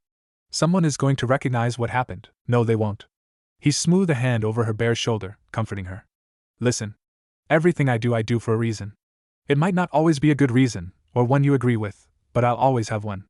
Naruto's head tilted to the side as if rethinking that statement. "Then again, I sometimes do things for no reason for a reason, so depending on how you look at it, everything I do could be considered perfectly random." He shook his head. "Anyway, the point is this. His death, and the way he died, served several purposes that benefit the both of us." "What purposes?" "Explain." "Okay. First and foremost, for you, he was your client for the nun job. It was his actions which led to you coming here and becoming involved in recent events. He was the root cause of this entire situation, excluding my involvement." She nodded. "Now consider this from my perspective. I came here wanting to hide out and not cause any big waves. The risk of being found out was too high if I made a commotion, and I can't reveal myself until I have some allies. Diodora's plan was to have you fall and kill a well-known nun and the holder of a powerful sacred gear. How do you think that would be received in a devil-run town? Let me put it this way. It would cause a big wave. Especially with two heirs to prominent families living in the area. And my family would have immediately linked this to my recent disappearance because of my tendency to cause trouble. They would have come to investigate, and while I'm confident they couldn't find me, they would be too close for comfort." Naruto saw her nod in understanding again. He smiled and, using one finger that was suddenly tipped with a sharp claw, he cut the straps on her dress. It fell to the floor, leaving her almost naked. "Okay, furthermore, that bastard was a member of Chaos Brigade, a terrorist organization that seeks to restore the old Devil Kings to power and restart the endless war between the three factions. My killing him was a favor to the world, and besides, he was a scumbag who takes sick pleasure out of destroying innocent girls and turning them into mindless sex slaves. That isn't something I'm fond of doing, nor do I care for those who do it themselves. It's disgusting and only proves that you're too weak to demand respect as you are. Anyone who has to butcher another's mind to gain obedience doesn't deserve power in the first place." He frowned dangerously. "Which is why I hate my uncle and the rest of the assholes he calls Devil Kings." Naruto raised his arms and bit his thumb, drawing blood over the inside of his wrist. A second later, there was a plume of smoke and a neatly folded stack of clothing appeared. Raynare recognized it as her school uniform. At his look, she sighed and drew in her wings, shifting into her human form and completely masking her fallen powers. She felt the familiar tightness in her stomach and legs. "I hate this form," she whined. "On the contrary, it's very cute. I just want to bite you so bad right now. You should probably get dressed before I decide to sate my thirst again." Using that fallen lightning wasn't easy. She took the clothes from him and dressed as she asked, "So why did you want me to do that whole runaround thing with him?" "Oh, that the thing is that the death of a devil from an important house causes even bigger waves than a known sacred gear user disappearing. So I needed some way of framing someone else while not causing a faction war or a huge battle to break out over it. I told you to go in there dressed as a powerful fallen. Might I cast an illusion on you, by the way? It made it look like you had 6 wings instead of 2. Raynare's eyes widened. "That's why he looked so shocked when he first saw me, correct? And he assumed that you were a lot more powerful than he first thought. But that's beside the point. It wasn't really for his benefit. Really, it was about everyone else. They didn't see my sweet Raynare walking up to speak with Diodora. They saw a powerful and unknown fallen woman visiting a devil lord for some undisclosed reason, which I might add, will cast him in a very bad light." She accepted that as true. Pure-blood devils rarely associated with fallen unless they were killing them. As I said, this would reflect badly on him, so he would quickly try to make things more confined and private. So he took you deep into his home, to his chambers, where I was able to kill him away from prying eyes. Plus, I used all the fallen magic I've taken from drinking your blood and used lightning to fry him to death. This helps in several ways. First, it completely eliminates suspicion of you. As a single-tier fallen angel, you aren't powerful enough to kill a high devil with pure lightning. Second, it puts the blame on some random female high-rank fallen of which there are very few. Naruto put his hands together, and as smoke enveloped him, leaving him wearing the school uniform as well. You can probably guess that most if not all of the high-ranked female fallen are going to have some proof of being elsewhere at the time, thus everyone will assume that it was a rogue fallen with a grudge against the Astaroth house. This draws even more attention away from me and my involvement because I had enough time to sneak past all of his defenses without leaving a trace or harming any guards. In effect, we have our perfect assassination with no possibility of being caught. Even if they did somehow suspect 2 high school students like us, we were in school the whole time. And Rias Gremory as well as Sona Citri would be able to attest to that. He pulled his fingers through his spiky blonde hair. So to cap it all off, I stay hidden, get a chance to save an innocent girl from a horrible fate, kill an evil bastard who badly needed axing, and I got 2 sexy costumes for my fallen angel girlfriend to wear. Girlfriend? Naruto raised an eyebrow and pressed forward till his lips were right in her ear. Do you object? Our bond is still fresh, and we'll need to stay fairly close to each other for at least a week before it's safe to stray apart. That means at school we'll be together often. I think it's best if we have a good cover, don't you? He nibbled her ear as his hands found her through the fabric of her uniform. Besides, you are my little blood raven.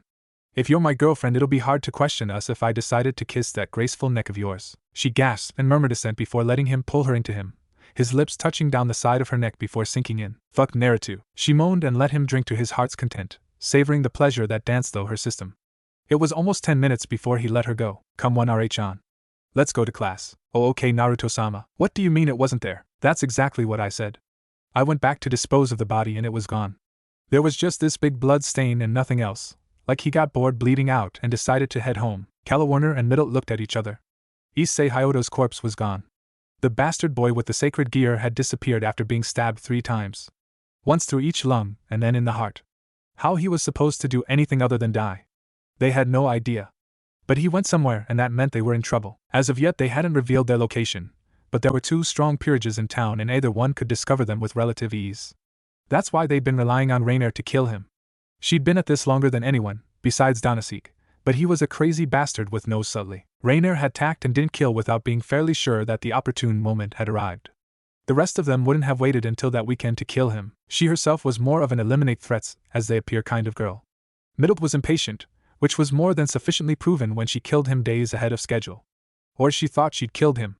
That misconception being part of the problem. So what do we do about this? It's obvious he can access his sacred gear, whatever it is. Otherwise he'd be a corpse. Danasik spoke from where he leaned against one wall of the church.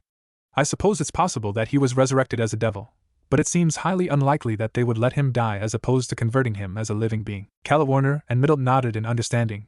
The evil peace system, which devils used to resurrect another being as a devil, didn't need to be used on a dead person. In fact, it worked far better on the living. They would know since both fallen and pure angels also used their own versions of the system. That being said, both were far less effective than the devil's magic. For angels, they could only make an angel out of a living being, and even then they had to be pure of heart. Fallen could resurrect the dead with theirs, but there was always a chance that the corpse would absorb the peace and remain a corpse, a fallen corpse, but a corpse nonetheless. They might have been following him and saw me attack, Middle pondered. Then they could have come in and rescued him as I left in disgust. If there were more than one, half could have saved his miserable life while the other followed me here. That's foolish. We'd all know if there were devils in the vicinity. This location is still secure for what it's worth. Danasik growled. We need to find out what happened to him. He was a possible threat. Now he's a gaping hole in our security, Middle agreed. Yep, so that means that we'll have to get close to him, but I can't do it. I'm the one who attacked him, and I'm out of the question. I'm too old and I don't have any skill with illusions. There is also the issue of my hatred of devils. I doubt I could restrain the urge to attack one of them in that school of theirs. Calwarn sighed. I get it, I'm the only option. She grumbled, pulling her fingers through her long blue hair in an agitated way. Still, I don't like the idea of getting close to that boy. From what Raynare said, he's a complete pervert. A throaty laugh came from Danasik. Oh.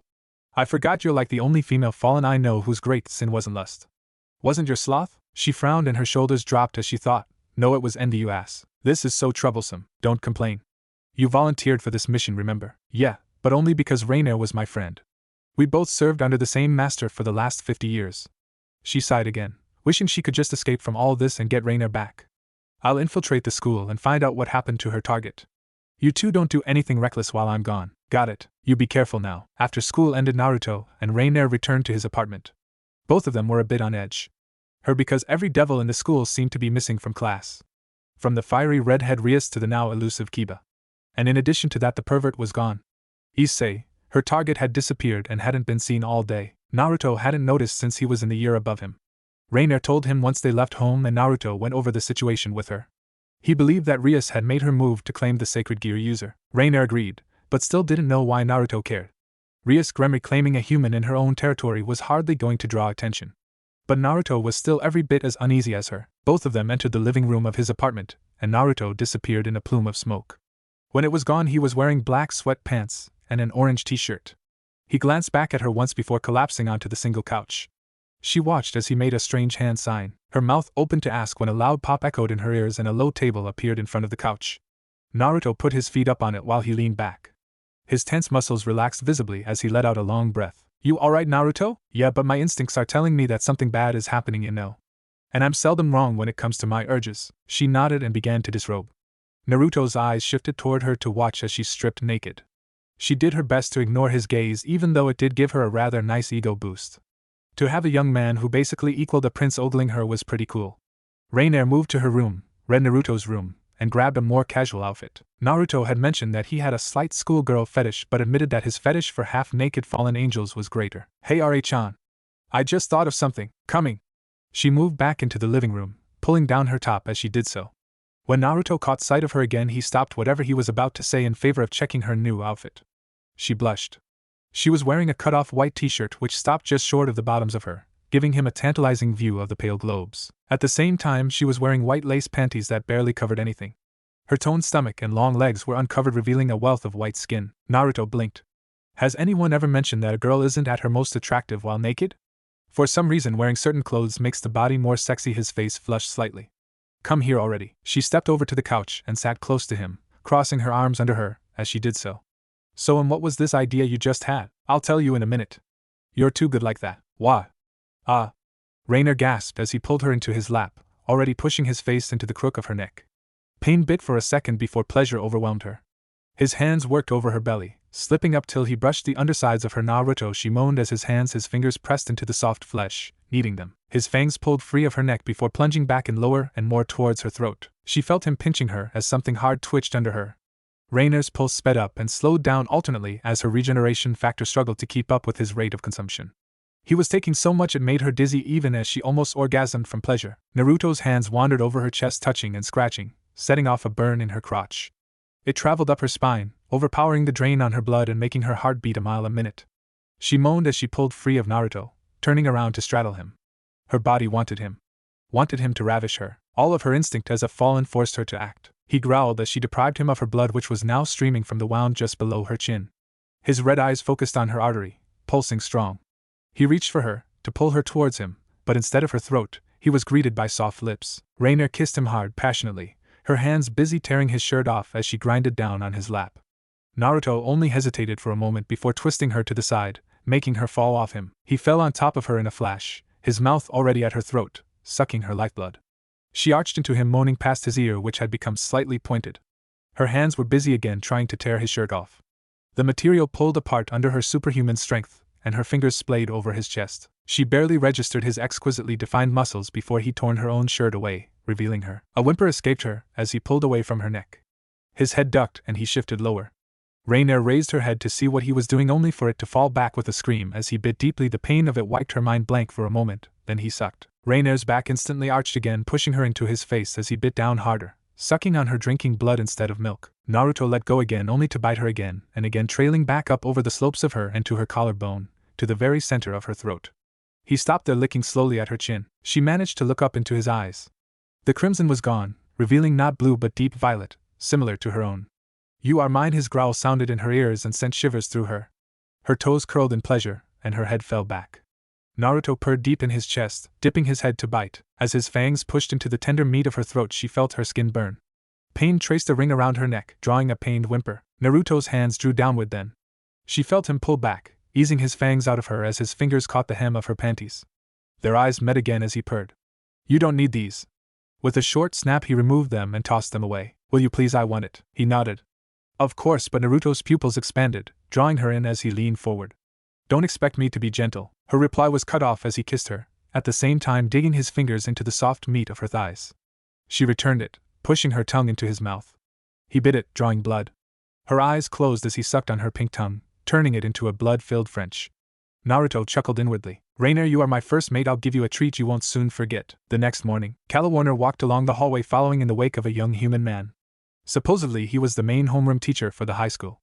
And he was also one of the most unwary humans she'd even encountered. As it was, she'd always had a few problems with disguising her aura enough to stay completely hidden, but she was 10 times as skilled as Danasik when it came to stealth and infiltration. And of course Middle couldn't exactly get close to someone who'd she attempted to murder. Yet this man couldn't even sense her wrongness. She let out a sigh. A bit nervous, I take it? Well, don't worry. This year we've had several transfer students. They're all fitting in fine. I'm sure they'll welcome you in no time. Calwarn blinked at the man's reassurance. She didn't know why, and it was quite disturbing, but she actually felt a little better. Must be having a mental breakdown with Raynare gone. She grumbled something along the lines of, I'll believe it when I see it. A few minutes of walking later she was led into the third-year classroom that would be her homeroom. The instant she entered she felt the pull of several presences. While she was bad at disguising herself, she was talented at sensing others. And there were half a dozen devils just in this room. Her eyes marked each of them quickly and sent a shiver of fear up her spine. Both of the devil heirs were in this class. The beautiful Rias Gremory sat in the middle led of the classroom, giving her an inquisitive look even as her eyes shifted to a blonde boy on the other side of the class. Close to her was Rias's queen, who Calwarn recognized as the one they'd been advised against approaching in any way. She didn't look that bad. Also in the room were Sona Citri and her queen, both of which were barely paying attention to her. They were focused inwards at the moment, probably thinking about the issue with the fallen in the area. Calwarn let out a sigh of relief.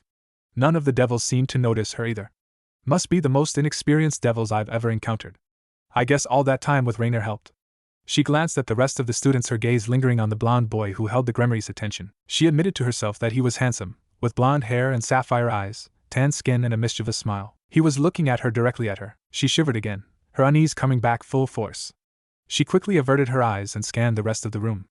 Beside her, Irika started to introduce her to the class. She, however, had stopped dead, her jaw dropping and her eyes widening. She let her shock radiate out for a full 10 seconds before she gasped and shrieked. Raynare? Raynare shifted uncomfortable in her seat. Naruto was on the other side of the classroom, much to her displeasure. After last night she didn't have the willpower to keep her eyes off him. After all, how often does a discarded fallen angel get taken as the first mate of a devil/vampire prince? And after 6 hours of the best sex she'd ever dreamed of, she was still sore. It almost seemed too good to be true. She'd been confused about her place in the world before then. She wondered what her true role was. She was his servant and prey to a certain extent. He'd obviously had some kind of attachment to her, but now she had no doubts about where her place was. Naruto explained most of it to her after he'd settled down. He decided that he would take her as his mate, as it turned out that required an explanation in and of itself. He told her that the heirs of Lucifer were chosen by the amount of true devil power they inherited. Publicly his uncle Ryzavim held the title of Lucifer's heir, but it was only because no others had bothered to take the title away. As it was now, anyone who took the title from Ryzavim would then be targeted by the other heirs. Everyone knew that his mother was the strongest heir, since there were few who actually knew he existed. The fact that he was a hybrid wouldn't go over well with most of them. The point, as he tried to make, was that he was the strongest heir and thus at any time could basically tell Ryzavim to scram. And if the old man didn't relinquish the throne, then the other heirs were obligated by blood to hunt him down and kill him. Raynare asked why he hadn't done it yet. She didn't expect the answer he gave. Naruto explained that the true Devil King was allowed 5 wives, and the rest were only allowed as concubines. As the newly recognized heir, he would almost certainly be bombarded with marriage proposals from all and sundry. He despised the idea of a forced marriage after being locked up in the family castle and forced to help in Ryzavim's schemes for so long. Basically, he had a very long bucket list of things he wanted to do before he took the throne for himself and was locked down. Primarily, he wanted to take his first 5 mates before any marriage could be forced on him, destroy the old Satan faction of the Chaos Brigade, and make an alliance with an old friend of his from the Norse mythos. He didn't mention who it was, but she had a sneaking suspicion. But all of that aside, she, a fallen angel, had been handpicked to be queen of the devils. On one hand, she wasn't exactly pleased that this would come with a huge host of responsibilities in the future, but Naruto was hers. She couldn't describe how amazing it felt to have him tell her that she would stay by his side forever. It might have helped that she had been coming down from a truly spectacular orgasm at the time. She snapped herself out of her personal thoughts long enough to become aware of the hot ache between her legs. She glanced back at Naruto only to see his gaze drawn away from her, and to Raynare's heart nearly stopped as she met the shocked gaze of none other than Calwarn. Raynare? Shit. She hurriedly looked to Naruto, who was still looking at her, but his expression was confused. Raynare realized that he was playing the dumb student. He glanced over at her, and she felt her throat burn ever so slightly. Naruto's emotions gradually leaked in through the mark he'd placed on her the night before.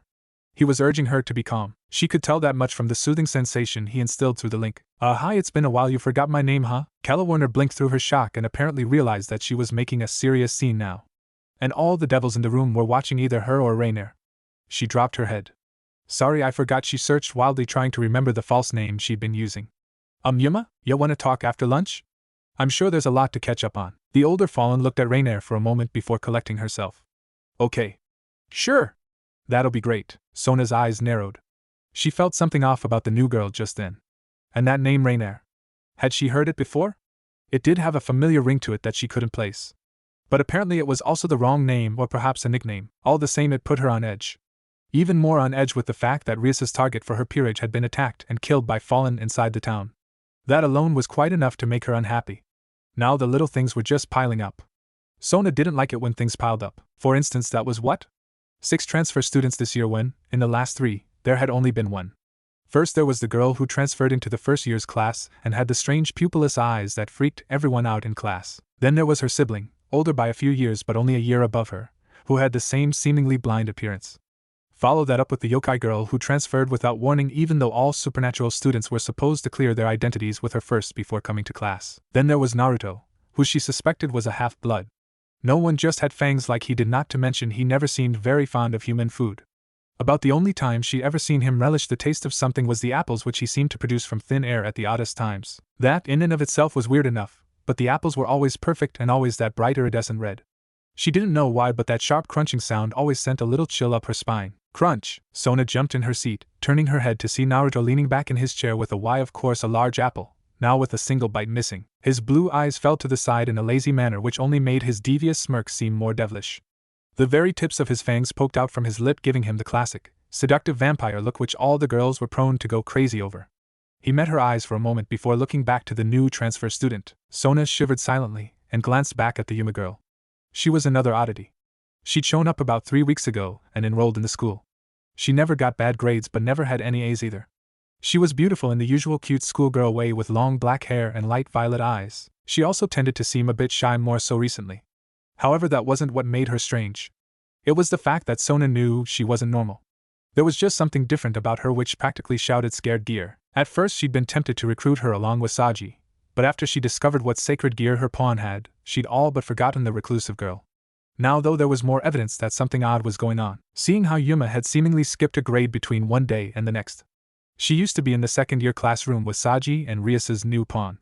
But now she was in the third-year class, and it happened on the same day Rias's new pawn was attacked. Such a coincidence would have normally thrown her in the harsh light of suspicion, but Issei, Red, the pervert, had told them it was a little blonde Fallen who'd killed him. Although he never used words like killed or murdered when in relation to himself, all the same there were too many unknowns that she wasn't aware of. I'll have Tsubaki or maybe Saji follow them when they talk later. I have a feeling that whatever it is I'll want to know. Crunch! Damn, I hate apples. After the class ended it was time for science. However, there was a 15-minute break in between classes.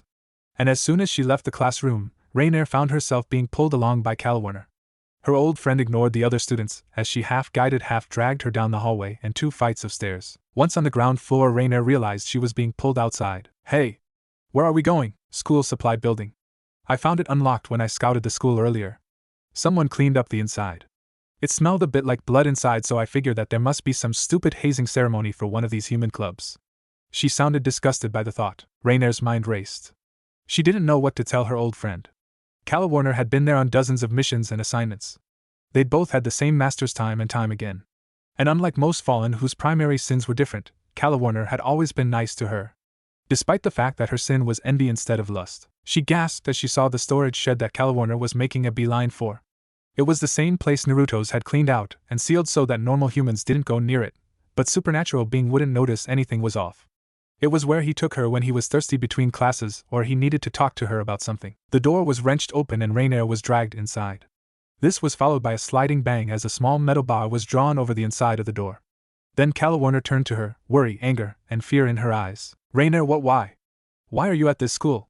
You were supposed to ask your target out on a date and kill him, not vanish into the ether. I was worried sick that the little shit activated his sacred gear somehow and killed you. Aya, she looked down, not feeling up to answering her friend. It's complicated, I guess. I guess? Explain, I guess, she sighed. It was the evening after school when I was going to make contact with the target the first time. I had it all planned out just like I said. But when I was just about to start, I was kidnapped. Calwarn's eyes bugged out. What? Raynare shushed her hurriedly. Keep it down.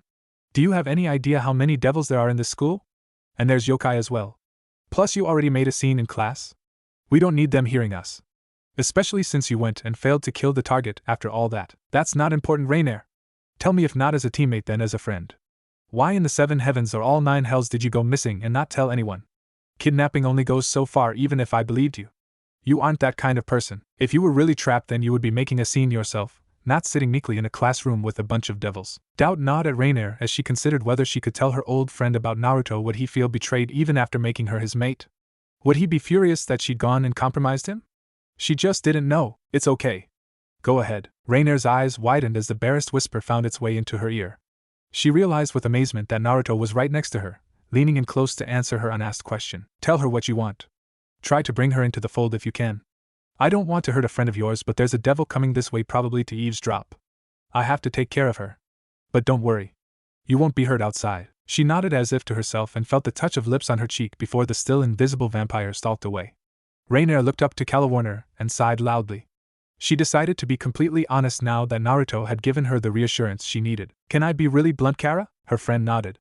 That's all I expect from you, Ray. Ah, fuck. This is still a bit hard for me to believe.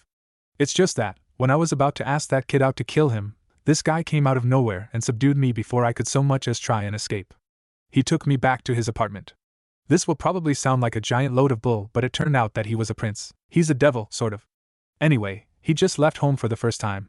Or more like he ran away from home and didn't want to be found again so quickly. When he realized we were about to do something that would draw a ton of attention to this place, he decided to stop it. Raynare took a long breath before continuing. It turned out that he knew a lot about us. I still don't know much about his upbringing or what kind of connections he has, but our leader, Kokubile, is actually working with a terrorist group called the Chaos Brigade, at least that's what Naruto calls it. Naruto? Raynare blushed scarlet and looked away. He's the prince I mentioned. He is, I mean. A widening of Calwarn's eyes and a loosening of the jaw showed that her friend understood. You fell for him, didn't you? Raynare couldn't look at her friend now. It wasn't that she was embarrassed for her feelings towards the blonde, even if she was. But she knew that Calwarn was judging her for it. Judging her for the fact that it was a devil, not just for failing the mission and leaving without a trace. Okay, I'm not going to get pissed and make a big mess of things, but shit. Did you have to do this to me? We've hung out through thick and thin and you go mushy on me like this. And with the devil. I don't understand how you could see anything in one of them, but he's kind and he's always making me feel good about myself. He doesn't care that I'm a fallen or even that I'm low-ranking, Calwarn growled. And how long has it been since you met him? A few days. That's how long. And barely even that if you're realistic. You might have fallen for him, but your primary sin is lust. It's easy for you to fall for someone. That's why you were only an angel until you hit puberty and then you were gone. A devil isn't going to actually care for a fallen, and for damn sure not a devil prince. You're wrong. What was that? Calwarn looked into Raynare's eyes, which had gone from embarrassed, to shocked and dismayed, to angry. I said you're wrong. Naruto's made me his mate. Even if he wanted to get rid of me later, he's bound to me. That stunned Calwarn into silence. A devil prince actually made a fallen his mate? Well, that explained a lot.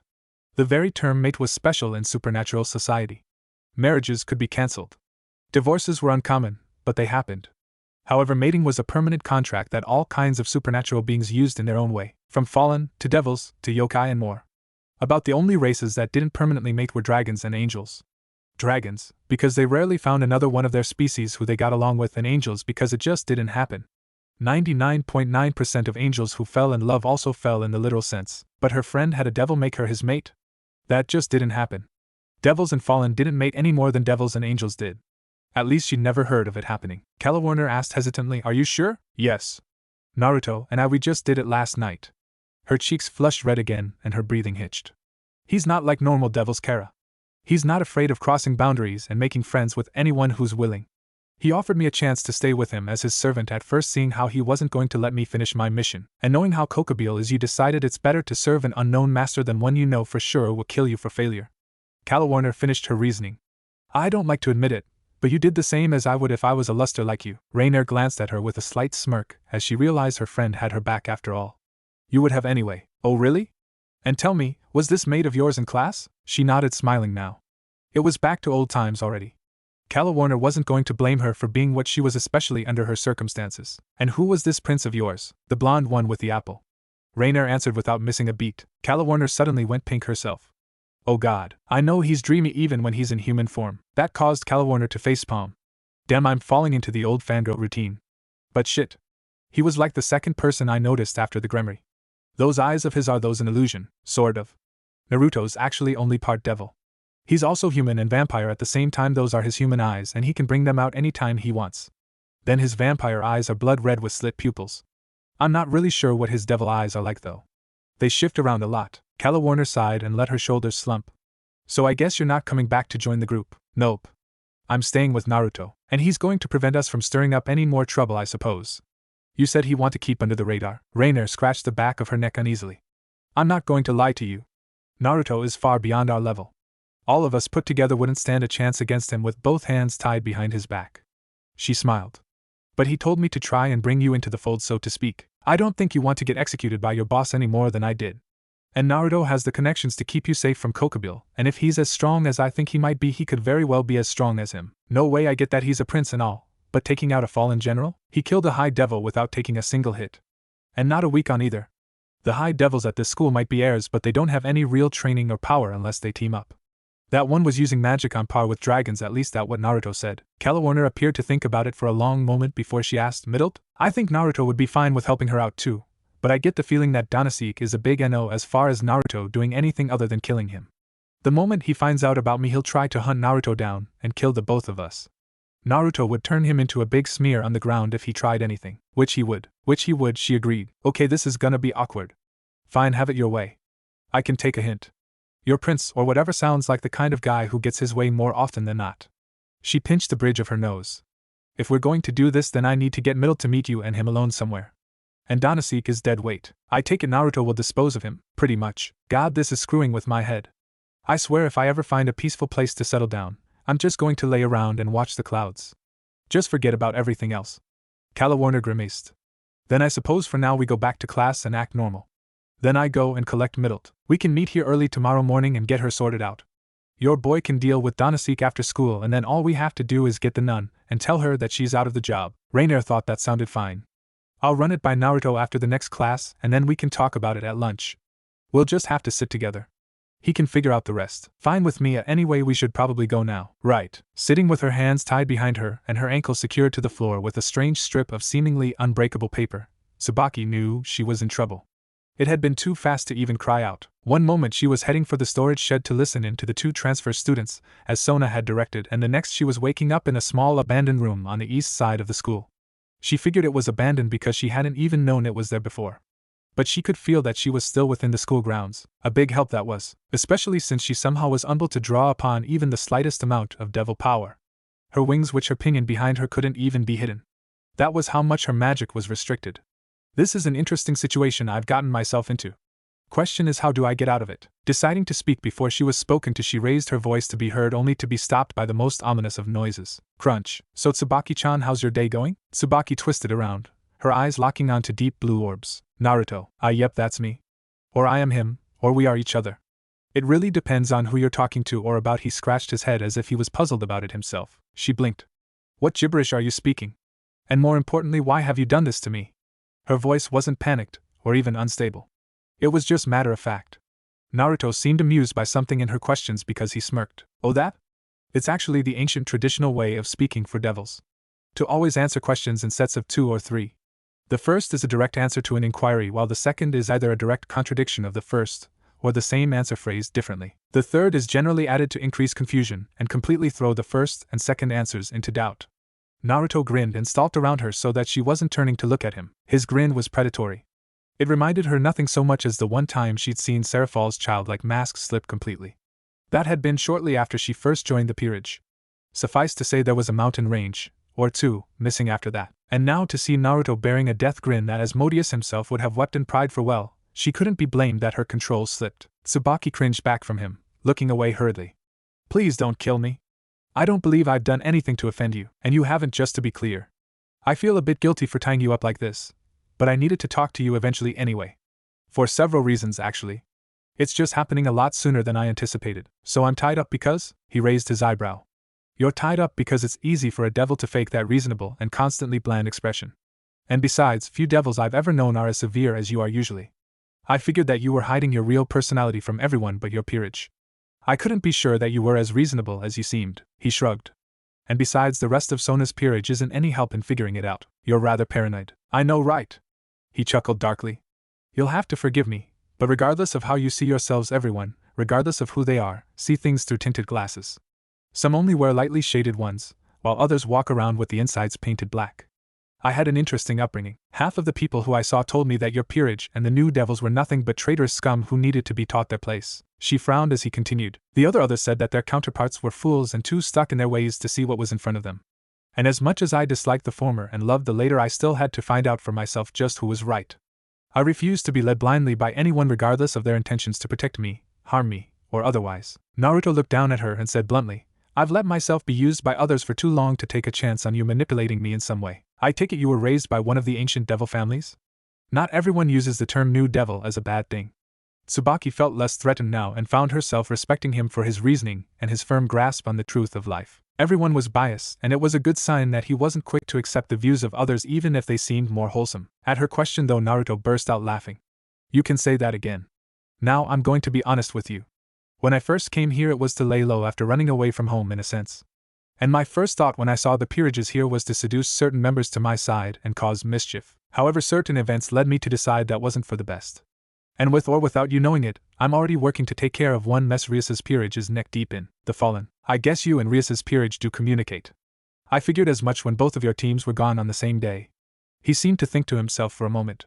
"Oh, how's Issei, by the way? I stopped one attempt on his life, but there were actually 4 Fallen in the area, so I suppose he was attacked." Seeing how he was gone on the same day, Tsubaki nodded. "You're right. He was killed actually, but Rias was there in time to resurrect him without any ill side effects." "Ah, that's good. I don't want any attention drawn to this town while I'm here. I'd like to stay off a leash as long as I can." "Leash? Yeah." Naruto pointed to her and then to himself, while making his speech rough and brutish. "You friend of new devil heir. Me heir of old devil family." He chuckled, allowing his voice to return to normal. "I want to make friends here, but I also don't want you guys to report my location first thing you know. May I ask the real reason? Only if you give me something in return, and do be honest. I can sense if you outright lie to me." She shrugged her shoulders slightly. "Ask away. I'm in no position to stop you." "Okay. Will Sona report me to her sister even if she determines that I'm not a threat to her or this town?" A slight chuckle of her own escaped Tsubaki. "Well, Naruto-san, I can safely say that regardless of if she trusts you or not, Sarafal-sama is the last person she reports you to. She is deathly afraid of her older sister because of the mess she makes of everything in which she involves herself. Sarafal-sama is legendary for her eccentricities, shall we say. If she were to report you, which I believe is dependent on your specific circumstances, then it would be to Ajuka Beelzebub or Sizex Lucifer." "You still didn't answer my question, Tsubaki-chan, although that was an expert attempt to evade. Anyone who didn't have to deal with my godfather would have been put off by that." He crouched down in front of her. "What I'm really asking is if Sona is willing to do me a favor and keep quiet to her superiors about me for a while. In reality, it will actually be better for her if I stay hidden, since there will be some unsavory people looking for me." "Well," she dropped her head. "My king is bound by her word. I believe she would report you because it is part of her duty to do so." "Well, that presents some problems for me. I might just have to." He trailed off and went silent, his face registering shock for a brief moment. Then his eyes snapped to hers. "Your king is in danger. If you want to reach her in time, you'll have to take my help for now. Maybe I can get a promise out of her for helping then." "What? What's going on? How can you tell?" "No time for that." He snapped his fingers and she felt the bonds holding her lose their magical enhancement. She quickly stood, snapping her restraints. "Thank you, but how do?" Naruto grabbed her arm. "This will feel weird." "Huh!" Tsubaki felt a violent twisting sensation in her stomach and space bent around her. "What is this? How is he planning on taking us to Sona?" Sona stood isolated. She didn't know what was happening.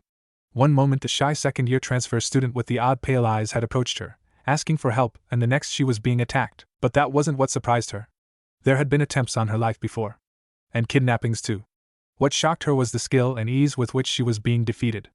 And the worst part was that her opponent seemed almost sympathetic, wincing even as she landed another jab in Sona's solar plexus. "I'm sorry, but these are my orders, Devil-san. I do not wish to cause harm, but it is required of me." Sona gritted her teeth and stood shakily, looking across at her opponent. She was the same age it seemed, with long dark blue hair framed in a Heim cut. She had the palest porcelain skin she'd ever seen and graceful features and movements that made her seem borderline angelic. If it wasn't for her hair color, she would have immediately thought she was an angel, but every angel she'd heard about had blonde hair. "It doesn't matter," thought She is using holy energy, and the way she keeps hitting me I don't know how, but I can't use my magic like I normally would. It's as if she's disabling my ability to summon magic each time she strikes. Her gaze turned beyond the older sister to the younger. She had no hope of defeating these girls unless Ryasa's peerage came. They were too fast and too contained. None of their movements caused any collateral damage, and they were so precise the younger sister was 2 or 3 times as deadly as the elder, or at least she was far more fierce, seeing how she was single-handedly taking on the rest of her peerage and winning. In fact, only Momo and Saji were standing. Tomo and Rhea were unconscious, having been felled quickly and efficiently the moment they appeared on the scene. Sona prayed they hadn't been severely injured. That thought nearly killed her, 2 fingers shooting over her head as she ducked. Sona grimaced and somersaulted back. The girl followed, her fighting style like water, dangerous and tricky to avoid. She'd already found out that she had to keep out of melee range at all costs. It just wasn't quite as simple as that. Sona dodged another lightning-fast jab and flared her wings out wide. She jumped in the air, giving a quick flap and summoning her magic circle. Her gaze locked on the pale pupilless orbs and the bulging veins around them. Time to end this if I can. Without a word, water shot forth from her magic circle, spearing downward like a sharpened tentacle, only for the girl to use the palm of her hand to deflect it. How? A jagged pain shot through her shoulder, and she glanced back to see the grim cast of the younger girl's face as her fingers jabbed right into her pressure point. Sona's wings failed, and she fell. As she did so, she saw Saji was sprawled on the ground lying over top of Momo, whose was trying to push him up while coughing up blood. No. This isn't happening. This can't happen. Where did this come from? They were just normal students before. I know they were a bit strange as far as their attitudes and appearances, but I couldn't sense anything wrong with them. Sona craned her neck even as the two converged on her. Hinata! A shout came from her left, causing the older girl stop dead, almost like she'd run into an invisible brick wall. The younger sister had no such compunctions, only shooting a displeased look her way as she plummeted towards her target. Then a flash of yellow light filled her vision, and all of her pain from the dozen jabs vanished. Sona had closed her eyes briefly, expecting the next attack to connect with a vital spot. Her eyes opened, and she found herself held in strong arms, bridal style. She also found herself looking into the blue eyes of one Naruto Uzumaki. You should really be more careful next time. He smirked and put her down on her feet, before he turned his attention to the two sisters, both of whom stood together watching them, about 20 feet away. Seconds later, Sona felt a hand on her shoulder and turned in time to see a concerned Tsubaki, who looked quite ill. Good to see we made it in time, my king. Tsubaki, what happened? How? I'll explain later. For now, let Naruto-san take care of this. I believe he is capable. Sona looked back to Naruto, but the blonde was staring across at the sisters. But it wasn't he who spoke first. The elder sister looked down as if greatly ashamed of herself. At the same moment, the younger shouted at Naruto. What in God's name are you doing here, Naruto? You're supposed to be at your faction's headquarters right now. We weren't told you were allowed outside. That earned a glare from him. News flash, Hanabi-chan. I'm quite finished pandering to the whims of those old fools. Even if I agreed with their views, I would still have left. I'm not some weapon or test subject. You should know exactly how I feel. We're nothing like you half-breed scum. Naruto tilted his head. What's wrong with you, Hanabi? I expected you to be surprised or even shocked, but why would you be angry at me? I thought you two liked me. Wasn't I the one who helped you two out when my uncle's goons were about to beat you to a pulp? And what's with this anyway? Why the hell are you two attacking devils in their own territory? They aren't breaking any rules, and I refuse to believe that your father is this stupid. You shut up about my father. Sona pushed forward, tired of not knowing what was happening. Naruto-san, what is going on here? He glanced out of the corner of his eyes, saying, These two are Hinata and Hanabi Hyuga, 2 angels I know from when I was younger. They are part of a village of sorts. It's complicated and I can't tell you all about it here, but suffice to say it's one of the few places where angels can have a family without falling. Naruto gestured to them. The Hyuga clan is comprised of about 50 angels who share genetic abilities and skills. Those eyes are the mark of their clan. Sona's jaw dropped. Angels? Hanabi glared at them menacingly. Yeah, we're angels. What's the big deal? I think what Sona-chan here is trying to get at is, why are 2 angels attacking neutral devils when there isn't a war going on? He frowned. And I'm especially curious since we both know that the angels never send teens out to fight. Unlike the devils and fallen, angels only allow mature fighters in their standing army. Why are you here? You're what, 13, 14? She didn't answer. However, beside her, Hinata looked increasingly agitated, her cheeks a bright shade of pink. Hanabi turned to her, about to say something, and saw her flushed face. Oh, not this. Hinata's fingers were pressing together as she turned away from her little sister.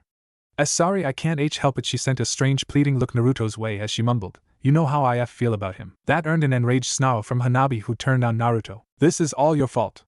It's your fault that she's like this. That she's so weak. Father is going to be forced to brand her with the seal if she doesn't prove herself this time, and so you just have to show up and blow all her chances of being free. Hinata's eyes flicked to her sister for a moment, before turning to Naruto. Sorry Naruto-kun." Across from them Naruto stiffened. His eyes narrowed as he worked through the situation in his head. Hinata's father has obviously gotten involved with the wrong people. Since they can't fall like regular angels, they can basically be manipulated by outside forces, and it could go pretty much unnoticed at first. Damn it, what do? I can't kill them. If I do that, judging by the state of Sona's peerage, their boss will know someone unexpected is here helping. It would be just my luck that they're mixed up with the Chaos Brigade, and then bang, I'll be found out quick as that. He looked them up and down, thinking about the odds. There's a chance I can get them on my side. They did almost hang off me when they visited that one time with Dad. I think Hinata has always had a crush on me, especially with what I can smell right now, and yet it would be the same thing if they stay willingly. Their superiors will assume that they were killed and come to the same conclusion. The problem is that as much as I want to, I can't let them go free. If I do, then they will tell about my presence here, and that is even worse. Damn, what do? I want to help Hinata, but Hanabi looks set against me for some reason. I have an idea, it's not a nice one, but it will have to do. Sorry Hanabi. Sona twitched as Naruto seemed to snap out of his thoughts. Hey Sona-chan. I'll explain everything later. For right now, just stay out of my way. This'll be quick. He closed his eyes briefly and then they snapped open, their blue gone to show deep churning purple. Sorry about this Hinata-chan. What? Before anyone could react, Naruto was gone in a flash of speed, crossing the 20 feet between them before either sister could register the tensing of his muscles. His strike, aimed for Hanabi's torso, stuck true. The power behind it launching her backwards and into a tree hard enough to crack it. She coughed up blood and looked down in shock where her uniform had been torn away, leaving a hole in the fabric. A huge bruise was already forming on her pale skin. The pain of what was likely have a dozen cracked ribs shot through her, making her vision go unfocused. She was too dazed even to move for several seconds. Then she heard the gasp and a short exclamation followed by a long drawn-out moan. It sent a shiver of dread down her spine. Her head turned slowly, the pain forgotten as she saw Naruto's true objective. Her eyes focused on her older sister, who was loosely clutched in Naruto's arms. Her knees were bent, and her arms were limp at her sides. His face was buried in the hollow of her slender neck, and he was gorging himself. Hanabi went pale. Hinata's complete submission to his act shocked her almost as much as the act itself. Could he even drink from a pure angel? Was it even possible for him to have holy energy inside him? And why would she just let him? A soft sigh followed by a rustle of clothing heralded the end to Naruto's meal as he let Hinata fall to the ground. She was out cold before she hit the grass. Naruto, on the other hand, looked like an African native who never tasted sugar after a dozen Milky Way bars and 2 Coca-Cola classics. The blood that graced his chin was wiped away by a finger, which he then licked provocatively. Even from here she could feel his power spike, and then he was walking towards her. She hurriedly tried to move, only to realize her nerves were traumatized. She couldn't move. And as she looked up again, Naruto was right there, his eyes glowing and the most unpleasant expression on his face. A combination between lust and hunger. Hanabi sucked in her breath and closed her eyes, ready for the feeling of fangs in her throat. No, I'm not planning on biting you if that's what you're thinking. Her eyes opened inches away from hers. Why? She asked brokenly. You bit sis. She wanted me to, and she did taste amazing. I'm not sure I could stop myself if I'd actually been in the mood right then. I've never had angel blood before, not the pure kind anyway. Hanabi paled further. What are you going to do to me? Her anger was gone, replaced by fear for herself and fear for her sister. Well, it's not what I'm going to do. It's what I might do. You see, I don't want to be found here by my family or anyone associated with them, or even anyone who might lead to me being found out. However, you two present me with a problem. If I kill you, then suspicion will fall on this town's devils and on me, seeing how none of them are actually strong enough to defeat you. If I let you live, then you'll tell on me. If I let you stay, same thing. He cocked his head to the side. However, if you return home and tell your family that Hinata was killed because she slipped up against an unexpected move on Sona's part, then my presence is less of an issue. They might believe that she was taken down, but you're the prodigy who never loses. So here is what we will do. Naruto's eyes returned to their usual blue. I will take your sister. You will return to your home. You tell them she was defeated and then you were overwhelmed by sheer numbers. Not a hard story to believe. Naruto smiled dangerously. As long as no one comes sniffing around, then you'll get off easy and I won't get found out. Hinata will be perfectly safe. He leaned in. That's what I like to call an offer you can't refuse. You know why? Because you can't? He sighed. Don't worry about Hinata. I won't kill her as long as you keep to your side of the deal. You wouldn't? You mean I wouldn't bite into that silky smooth skin and into her warm flesh?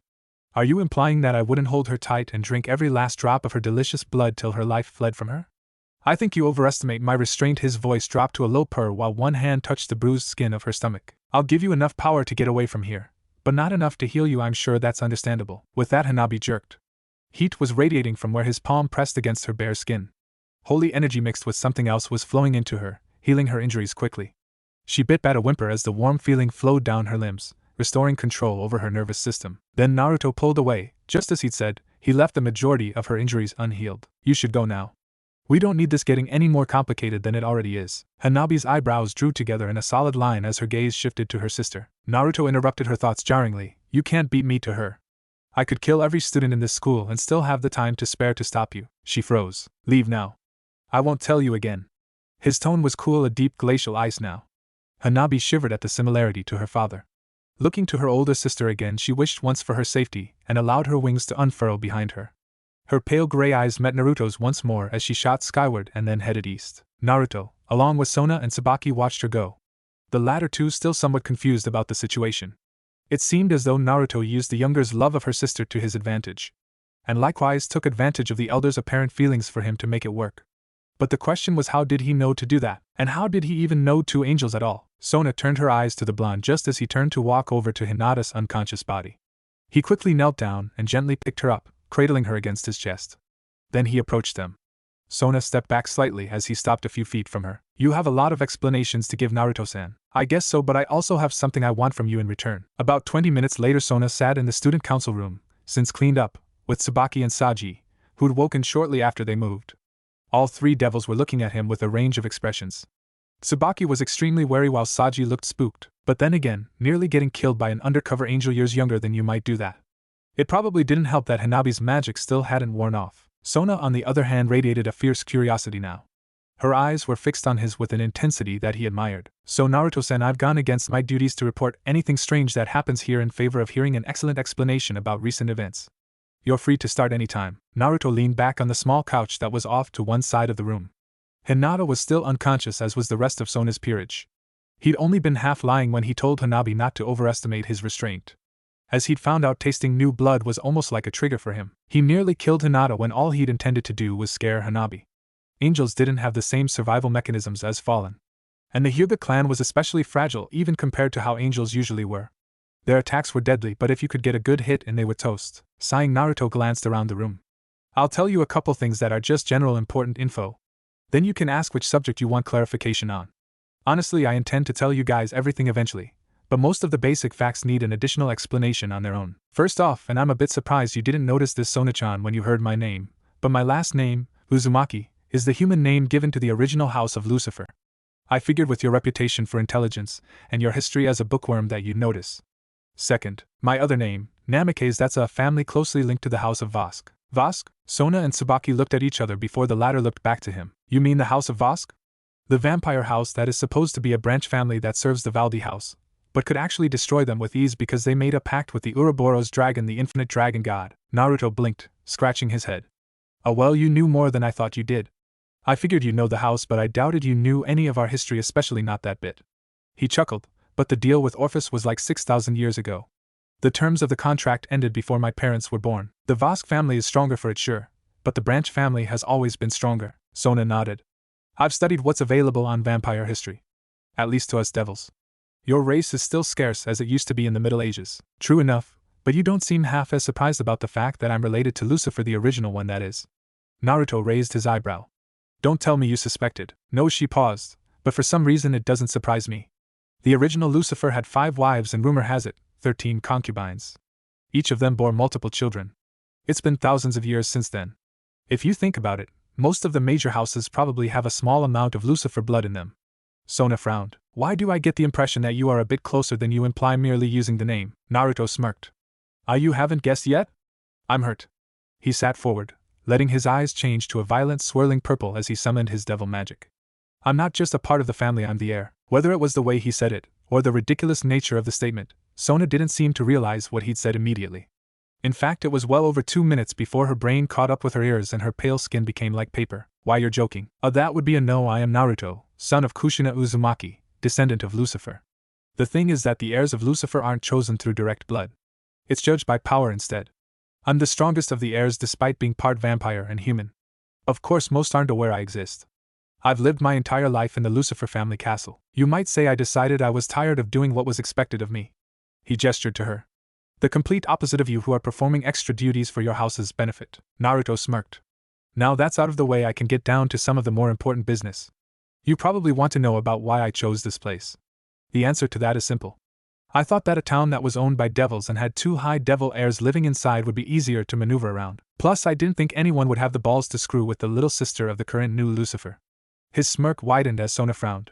Or the sister to the notorious Seraphal Leviathan. I was also intending on seducing some of you at his. An imaginary light bulb went off in his head. Actually, scratch that one. I am still planning on doing that. He put on a pout. I hope you don't tell Rias or her peerage about that part, it would ruin my fun. Naruto sniffed comically before resuming his previous attitude with a grin. But you guys probably realize my gambit to settle here for a while in a peaceful area has already been shot to hell by circumstances beyond my control.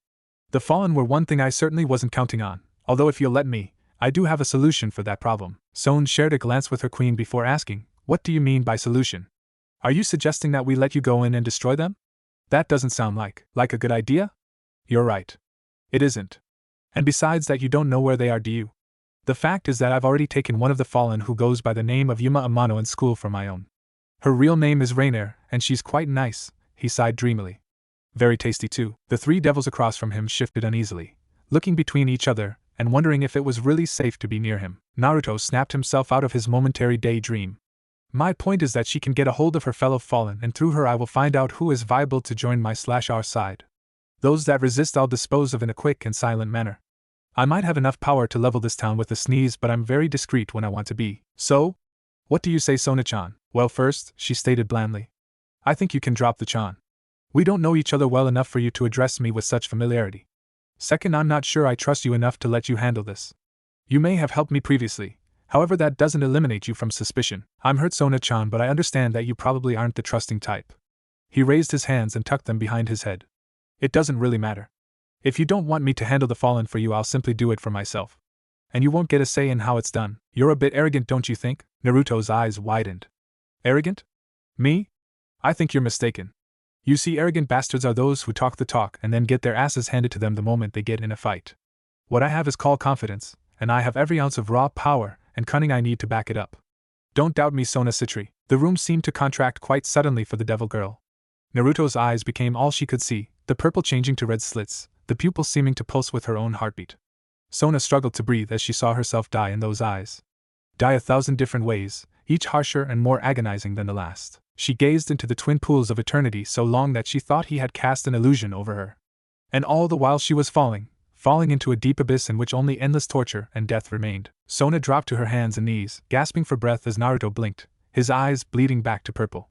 Saji was by her instantly, helping her up. She looked back to Naruto. He was sitting there, relaxed as can be. He looked almost bored, and she realized right there and then that he was far too strong to force into doing anything. If she commanded him to do anything and he did it, it would be because he was humoring her. Not because he had any need or inclination to do it. Maybe when she came into the full breadth of her power she might be able to rival him, but that was hundreds if not thousands of years away, and he was this strong now. She was a mere kitten in comparison. What exactly does he want with us here? Someone as powerful as he is doesn't just do something because he likes the idea of it. He must have some plan. Sona stood with Saji's help, wishing there was something she could say or do to give her at least a small amount of leverage against him, but she was grasping at straws. What do you want, Naruto-san? What is your real goal? My true desire, huh? He sighed. That's hard to pin down. There are a lot of things I want. Not really much that I really need. But I suppose if I were to speak plainly, my goal is to have fun. Naruto saw their disbelieving looks and chuckled. Oh, don't be so surprised. I'm an immortal. Unlike you devils who will live for close to an eternity unless I'm killed, I will live forever. That's one of the perks of being a vampire. But there isn't any point in living so long if you don't enjoy it. God may have created us, but unlike the humans, I'm not so deluded as to think he gave us a purpose. Naruto smiled grimly. There is no meaning to life. It is our choice to decide what we want and how far we're willing to go to achieve it. I believe there's a biological imperative to mate and have children, but that's only to preserve our race. It isn't a purpose in any way, shape, or form. The pursuit of power isn't a purpose either, as power is only a means to an end. Those who grasp for power above all else will always feel dissatisfied. Since I know better than anyone, no matter how powerful you are, there is always something that can kick your ass. And peace isn't a worthy purpose either, however noble the ideal might be. Everyone, regardless of similarity, is different from one another. There will always be conflict since that's the nature of life. So what is left? Enjoy yourself. Take pleasure from the little things, the big things. Anything you can. He glanced at Hinata's still sleeping form. However, you shouldn't destroy another's chances of living a happy life just to enjoy your own. Sona stared at him for a few moments, not speaking, but digesting what he'd said. It seemed as though she was conflicted about something. He guessed she was unsure of what to ask now. After all, he'd basically told her that he was living to have a good time. It probably wasn't every day you heard an immortal claim that their purpose in life was to enjoy things to the fullest. Usually it was either the pursuit of power or prestige.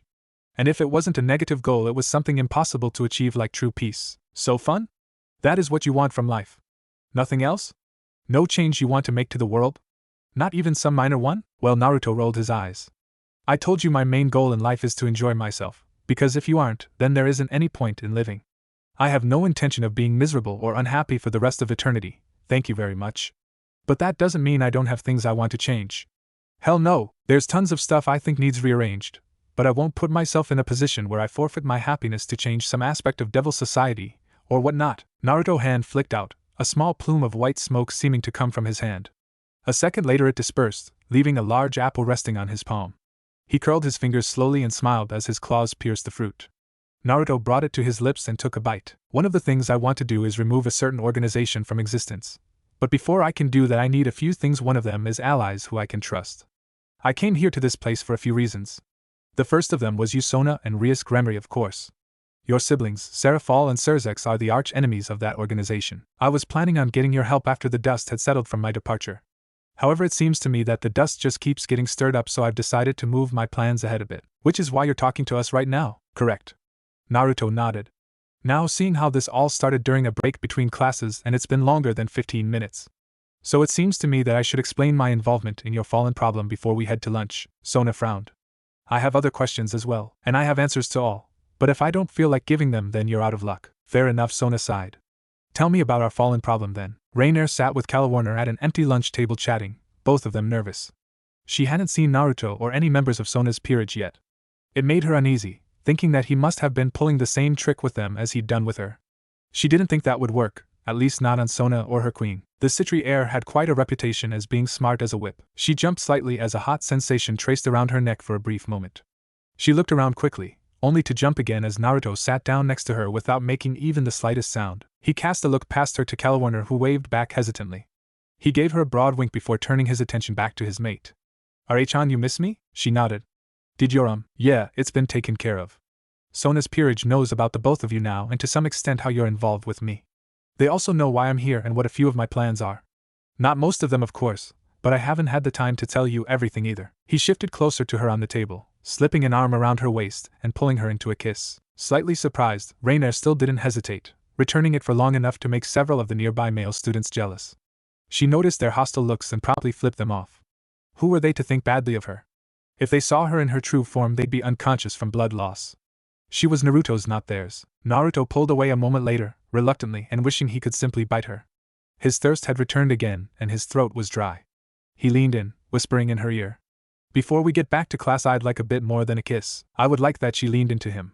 "So my friend here is on board with us, but there are still the other two, Middlet and Donasek, who need to be found. We can get Middlet, I'm sure, but Donasek would never even listen to what a devil had to say. He's more than a little unhinged, even though he pretends to be a gentleman." He nodded. "Okay. Take care of him. Do you think he'll be at the abandoned church? Or should I go searching the town?" Calwarn scooted closer so that she didn't risk being overheard by students at other tables.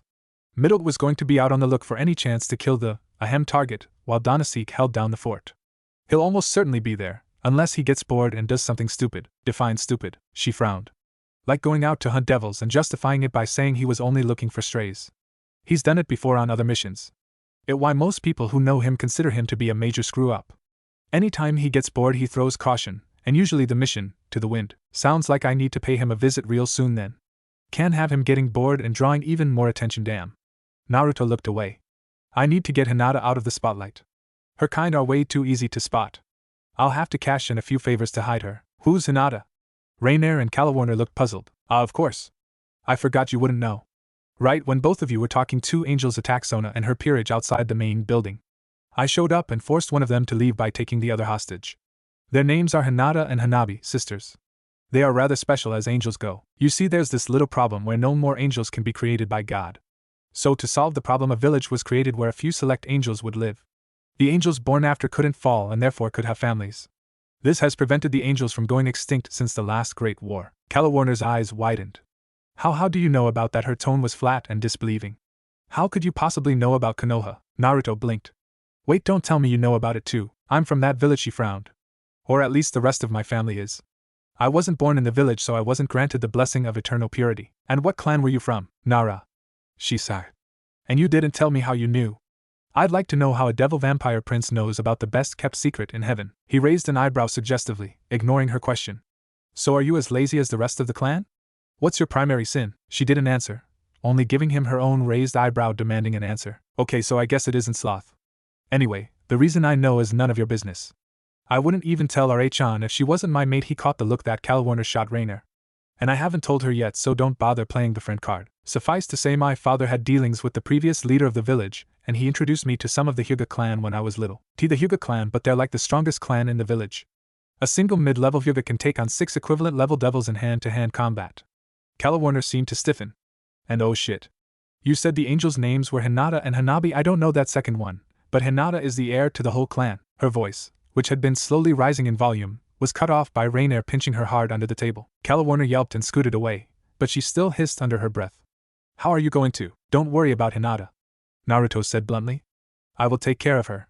The only issue right now is getting her to a location where she can't be found by her family.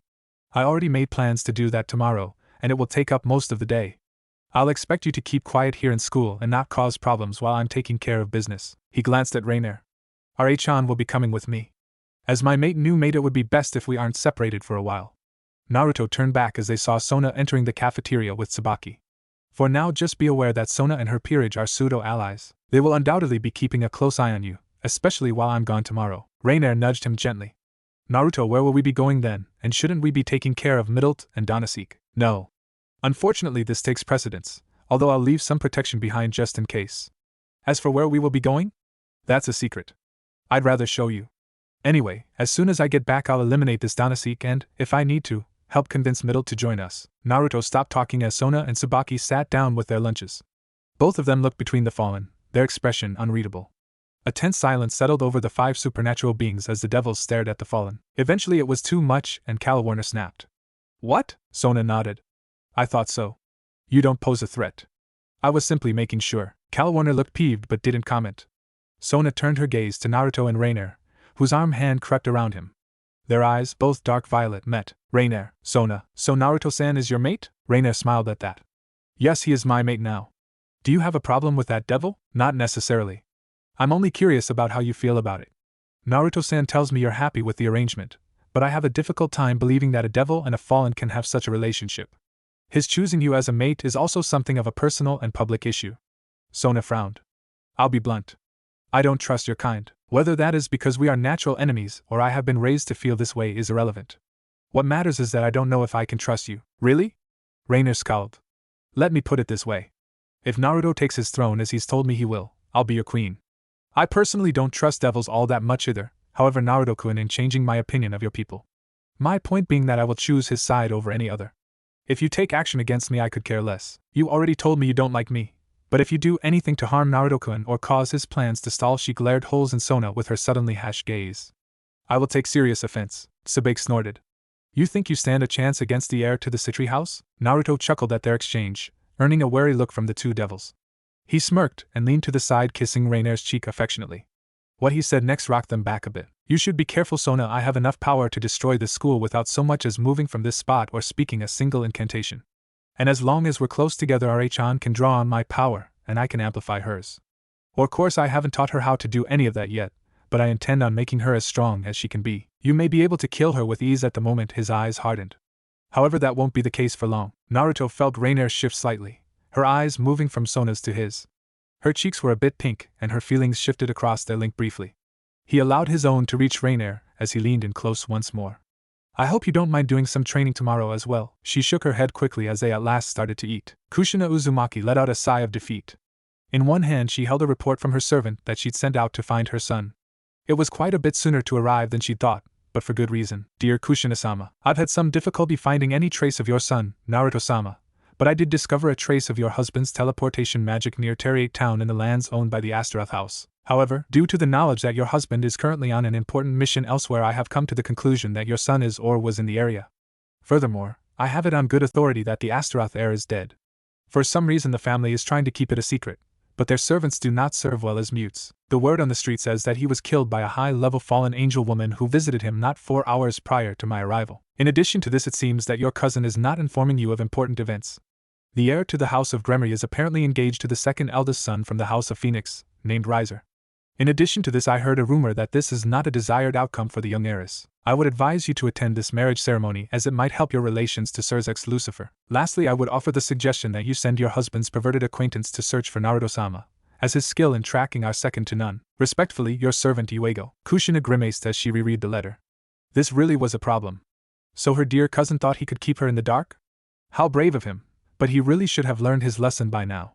It was about time she took some matters back into her own hands. She lifted her other hand in which held a second letter, the borders running with golden script.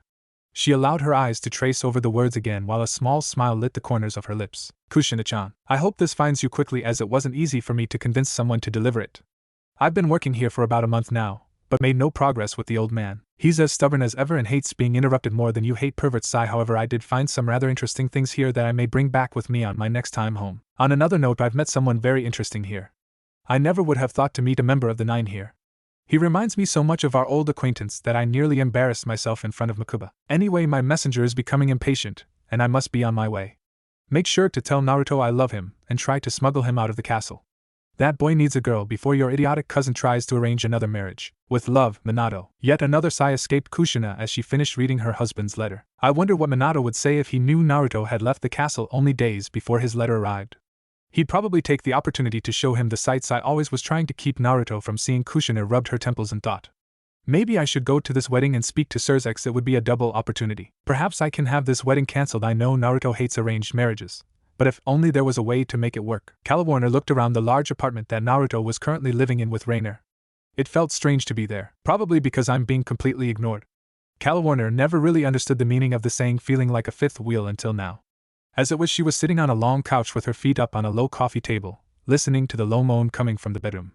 She grumbled to herself as she sat there. It was crazy how little Naruto and Raynare paid attention to her. It was like, here we are, make yourself at home, there's food in the kitchen so help yourself now, if you don't mind we'll be fucking in the other room. See ya. Calwarn wished that if she absolutely had to listen to the two of them doing it, she could have at least been allowed to join in. This wasn't going to happen though. When she mentioned the fact that devils of the Lucifer line typically had upwards of 3 wives, Raynare had made one thing perfectly clear. While she was perfectly willing to share Naruto with other women, admittedly not happy about it, she would have her alone time with him before she was forced to do so. So put another way, she refused to let her friend have a piece of the devil prince until she'd had her fill a number of times. I guess that's fair.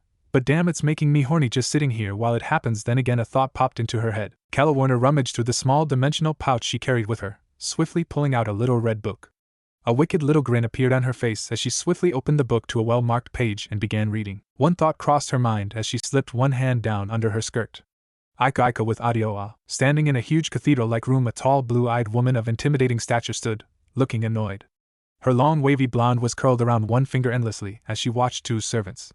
The 2 squat blonde men were busy picking and pulling threads out of a large family tapestry. The massive piece of fabric was nearly 30 feet long and 10 feet high, spanning one section of the western wall. Originally it had depicted her with her husband and their 2 daughters, however it had been reworked recently, as in the 5 minutes it took her to use the restroom, and now all 4 figures displayed were now shown stark naked and she'd been depicted wearing expensive lingerie. That little shit has guts. Not only does he put me wearing that, but he has me wearing a cheesy human brand.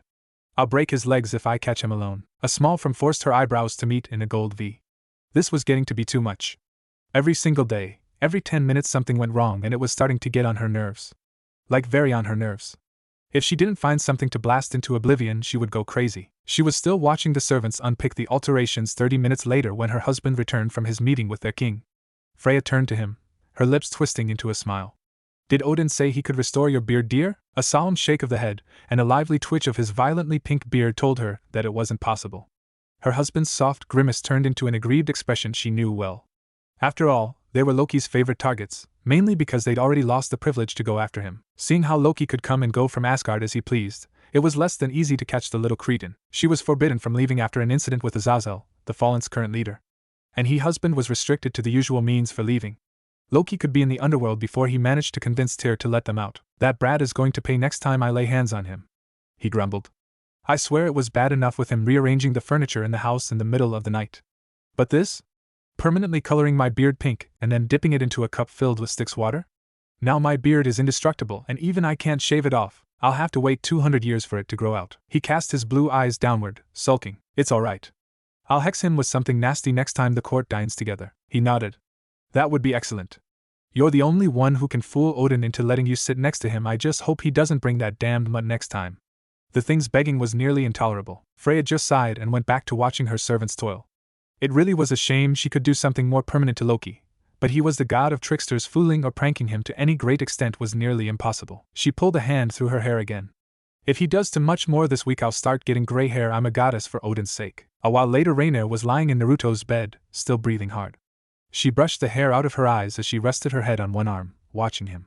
Their second time hadn't lasted nearly as long, but it was still almost beyond belief how amazing he was in bed. Hell, she couldn't remember much of the last 20 minutes except that she really wanted to do whatever it was, again. She sighed as Naruto pulled out a long stylus and a sheet of parchment. She didn't know what he was doing, but it had something to do with what he had planned tomorrow. Which, she believed, would include a visit to one of the outer mythos. After all, there were few enough places where you could hide in a world where the dominant religion was Christianity, and the angels were looking for you. Some of those places were under the control of the major mythos. The Norse gods controlled one such area, as did the Egyptian gods, and then there were the Japanese gods, though their power had waned since the last Great War. Any of these mythos could hide from the devils, angels, or fallen with ease. Such was the reason why they still existed. If they didn't have a few trump cards, they'd have been dismantled or destroyed centuries ago. For instance, the Egyptian gods in particular had it out for the fallen. Then again, if she thought about it, so did the Norse. What you thinking about, Rahchan? Raynare shrugged and crawled over the bed to lie next to him. Not much. I was wondering where we're going tomorrow, I guess. Well, there's a favor that I'll be calling in tomorrow, and with any luck I can meet an old friend. Anyway, it will allow Hinata to stay hidden until I decide it's time to come out into the open. I'm not sure when I'll do that though, but if the world keeps forcing my hand, it'll be sooner rather than later. She nodded and watched as he cut open his wrist with the tip of the stylus, quickly dipping it in his blood. A thought popped into her head as she watched him there. Naruto-kun, you didn't tell Calwarn about how you knew those two angels or about her home village. Would you tell me about it? He turned his head slightly. Sure, it's mostly my dad's fault. Or I suppose I shouldn't call it a fault. It's just that he's the reason I know anything about angels. Sometime before I was born and a long time before he met my mother, he made friends with the old leader of Konoha, which is the pure village. All the angels born within the walls of the village are eternally pure, as they call it. Anyway, my dad actually helped to run the village for a very short time. I don't know a lot about it myself, but there was some sort of catastrophe and he left. So Raynare pondered with a hand under her chin. Your dad, who was a half-human, half-vampire prince, somehow made friends with the leader of an angel village? How does that work? Naruto smiled as he started to sketch kanji. It's something to do with my dad's human side. On my dad's human side, his family was very open. They made friends with everyone in their pursuit of knowledge. It didn't matter to them if you were an angel or a devil. Originally, my dad's family was devoted to one of the alternate mythos, but after the different mythos started to really decline, the family cut their ties and started to practice alchemy and human magic. He grinned. My human side is better known than my vampire side in most cases, but that's beside the point. Eventually, my human ancestors decided to hook up with the vampire house of Vosk, which is a side branch from the Valdi family. The Namikaze helped the Vosk make a bargain with the infinite dragon god, and it permanently bound the two families together. You're a prince in 3 ways then? Sort of. My human side isn't really royal unless you count the old status granted by an ancient mythos. But about 2/3 of the Namikaze that are left, not many mind you, are vampire hybrids. My father took it a step further by marrying a pure devil. So which old mythos was it that your ancestors worshipped? You'll see tomorrow. He smirked as he finished his writing and licked his wrist clean before blowing the blood dry. Naruto? Hush hush. Naruto leaned back and bit her shoulder. Ow. His eyes turned crimson as he let his stylus and papers fall to the side. He crawled over top of her, pinning her to the bed. Now I believe I'm done for the night, well, with writing anyways. Wow, I know, right? Raynare turned to Naruto, who sat with his legs dangling over the edge of a massive cliff. He was grinning that lunatic grin of his and looking out over a great sprawling valley. It was huge. Everything was laid out below them in a green and blue patchwork of majesty, and at the end of the valley was a building that filled the entire end of the mountain range. Great golden spires rose higher than the mountains, tipped with what looked like white spears of light. Is that Asgard? No way. Naruto looked to where she sat beside him. Asgard is way better defended than this place. In fact, Asgard is the second most hard to breach mythos in existence. The only mythos that is more powerful in respect to being infiltrated is the Greeks, dumb as they are. Trust me, I've met a few of them when they came to visit my dad. Mount Olympus is supposed to be impossible for anyone to reach without the express permission of their gods. If I believed my mother, even the old pearly gates are easier to crack open than Olympus. Anyway, this isn't Asgard. This is more like a summer home for the higher-ups in the Norse mythology. And in the past the hero faction of the Chaos Brigade could use this place as their base of operations. But after the hero faction had a falling out with Odin and Thor, they were banned from coming here. Naruto stood quickly and stepped back to drag Hinata forward. Come on, Hinata-chan. No need to be getting all shy on me now. We've got stuff to do. His eyes flicked to Raynare. I'm going to put an illusion over you to make you look like a six-winged fallen, okay? Why? She shifted uneasily. Do they hate weakness or something? No, nothing like that, or well, yeah, they don't like weakness, but the main reason is because there's a couple real purrs in the Norse mythos. Odin being the biggest one of the bunch. The problem is if you look weak like that, you'll be a prime target for a certain guy who I know. I don't want to expel a ton of energy keeping a couple idiot gods off your tail when I can make it seem like more trouble than it's worth. If you're weaker than a third-tier fallen, then they wouldn't feel bad about going for you, and they would never let a fourth-tier fallen anywhere near this place. Raynare glanced nervously at the great building. Naruto chuckled and stepped forward, giving her a long kiss to reassure her. She leaned into it, closing her eyes. Her arms twined around him slowly, only for him to pull away again. Bad girl RH-on. If you go responding, I'll get thirsty and we'll never get this done. Anyway, my illusion should give you enough time for me to make it clear who you're with. Even some of the stronger gods aren't enough to keep me pinned down. I couldn't beat them, but they couldn't and wouldn't kill me. They won't go after you once they know you're my mate. She ignored him and lunged forward to capture his lips again. Naruto growled low in his throat as his eyes glowed red. Raynare suddenly found the contact broken as Naruto pushed his face into the crook of her neck.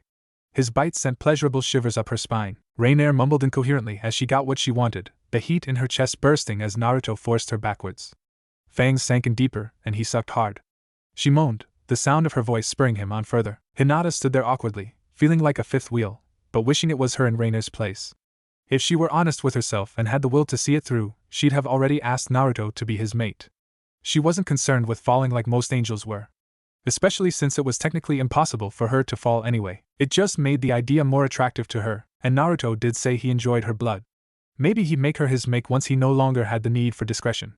She sure hoped he would. Her little sister no longer saw him the way she did as the perfect partner. He was the only one who'd reached out to make friends with her when her father used to visit the Lucifer family home. Naruto had always been there for them during those times, making it seem like everything was a game. She'd been smitten with him even then. How that had increased in the years after with how her family treated her. Oh, Naruto-kun. I wish you well. Hinata was snapped out of her thoughts by a drawling voice. What do we have here? An angel, a fallen angel, and oh, fuck me. What in the name of the All-Father's name are you doing here? Naruto drew away from Raynare swiftly, blood trickling from the corner of his mouth. He absently wiped his mouth and sucked on his finger before answering the rhetorical question. Oh, nice to see you again, Tyr. Didn't expect you to be the one to catch me like that. Did you enjoy the show? The god, for it was a god, blinked and took a step back. Get away from me, you bloodthirsty perverted little demon. I have a hard enough time doing my job without you causing mischief. Do you have any idea how much chaos you caused with that stunt last time and you didn't even leave your stupid castle? You wound me, Tyr. It's not like it was actually my doing. I just gave Loki-san the idea. You can't blame me for his shitty timing. Naruto smirked. Anyway, now that we're caught, would you mind taking us to see the old man? I need to chat with him, you know. Tyr frowned, his blonde eyebrows coming together in a V. He stroked his beard with his one remaining hand while he thought about it. Obviously, he was considering whether it was worth the trouble to take him to see his leader. I suppose I could take you to see him. Although I'm astonished you can tell he's here. Come on, Naruto whined. Everyone in the Nine Hells knows he stays in this area around this time of year. Something to do with the Valkyries if I had to guess that perv's intentions. As I've mentioned to him personally before, he's powerful, but predictable. Plus I am a badass, so you'll have to forgive me for finding you so easily.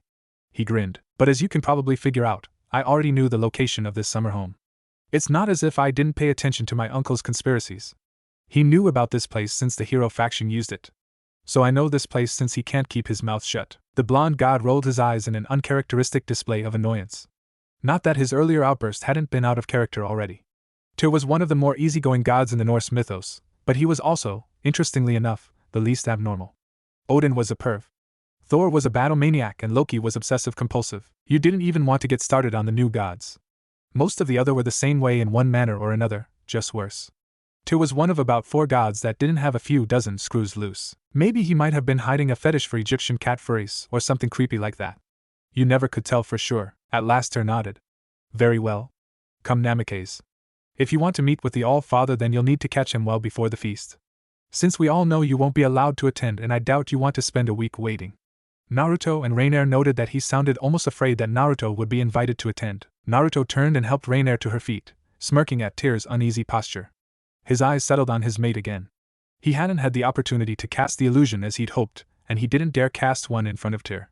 He was suspicious enough already. Although they were lucky it was Tyr who found them. Honestly, he'd been hoping one of the gods found them first, just so he didn't have to dodge the attacks of several startled deities when he popped up in the middle of the gathering. His mate looked to Tyr with a vaguely suspicious expression. "You're a god." Whether she meant it or not, her arched eyebrows seemed to suggest that she was less than impressed. Naruto had to smother a snide chuckle at Tyr's expense. He really was a bit pathetic sometimes. Maybe that came with having your pet guard dog bite your head off and threaten the life of your king only to get away scot-free. Yes, Tyr looked slightly put out. I thought that was already established. I am Tyr, one of the greater gods in the Norse mythology. I am primarily the god of justice, but once I was the god of war. Odin wrested the title from me long ago, Naruto muttered to Raynare. He's being a bit easy on himself. He got his ass handed to him, so he decided to go while the going was good. Raynare's eye twitched. Were all the gods so weird? She muttered mentally, looking. Tyr evidently decided he needed to explain because he coughed self-consciously. The Norse are not fixed in their roles as the Greeks and Egyptians are. I was not always the god of justice. Once I was simply the god of war.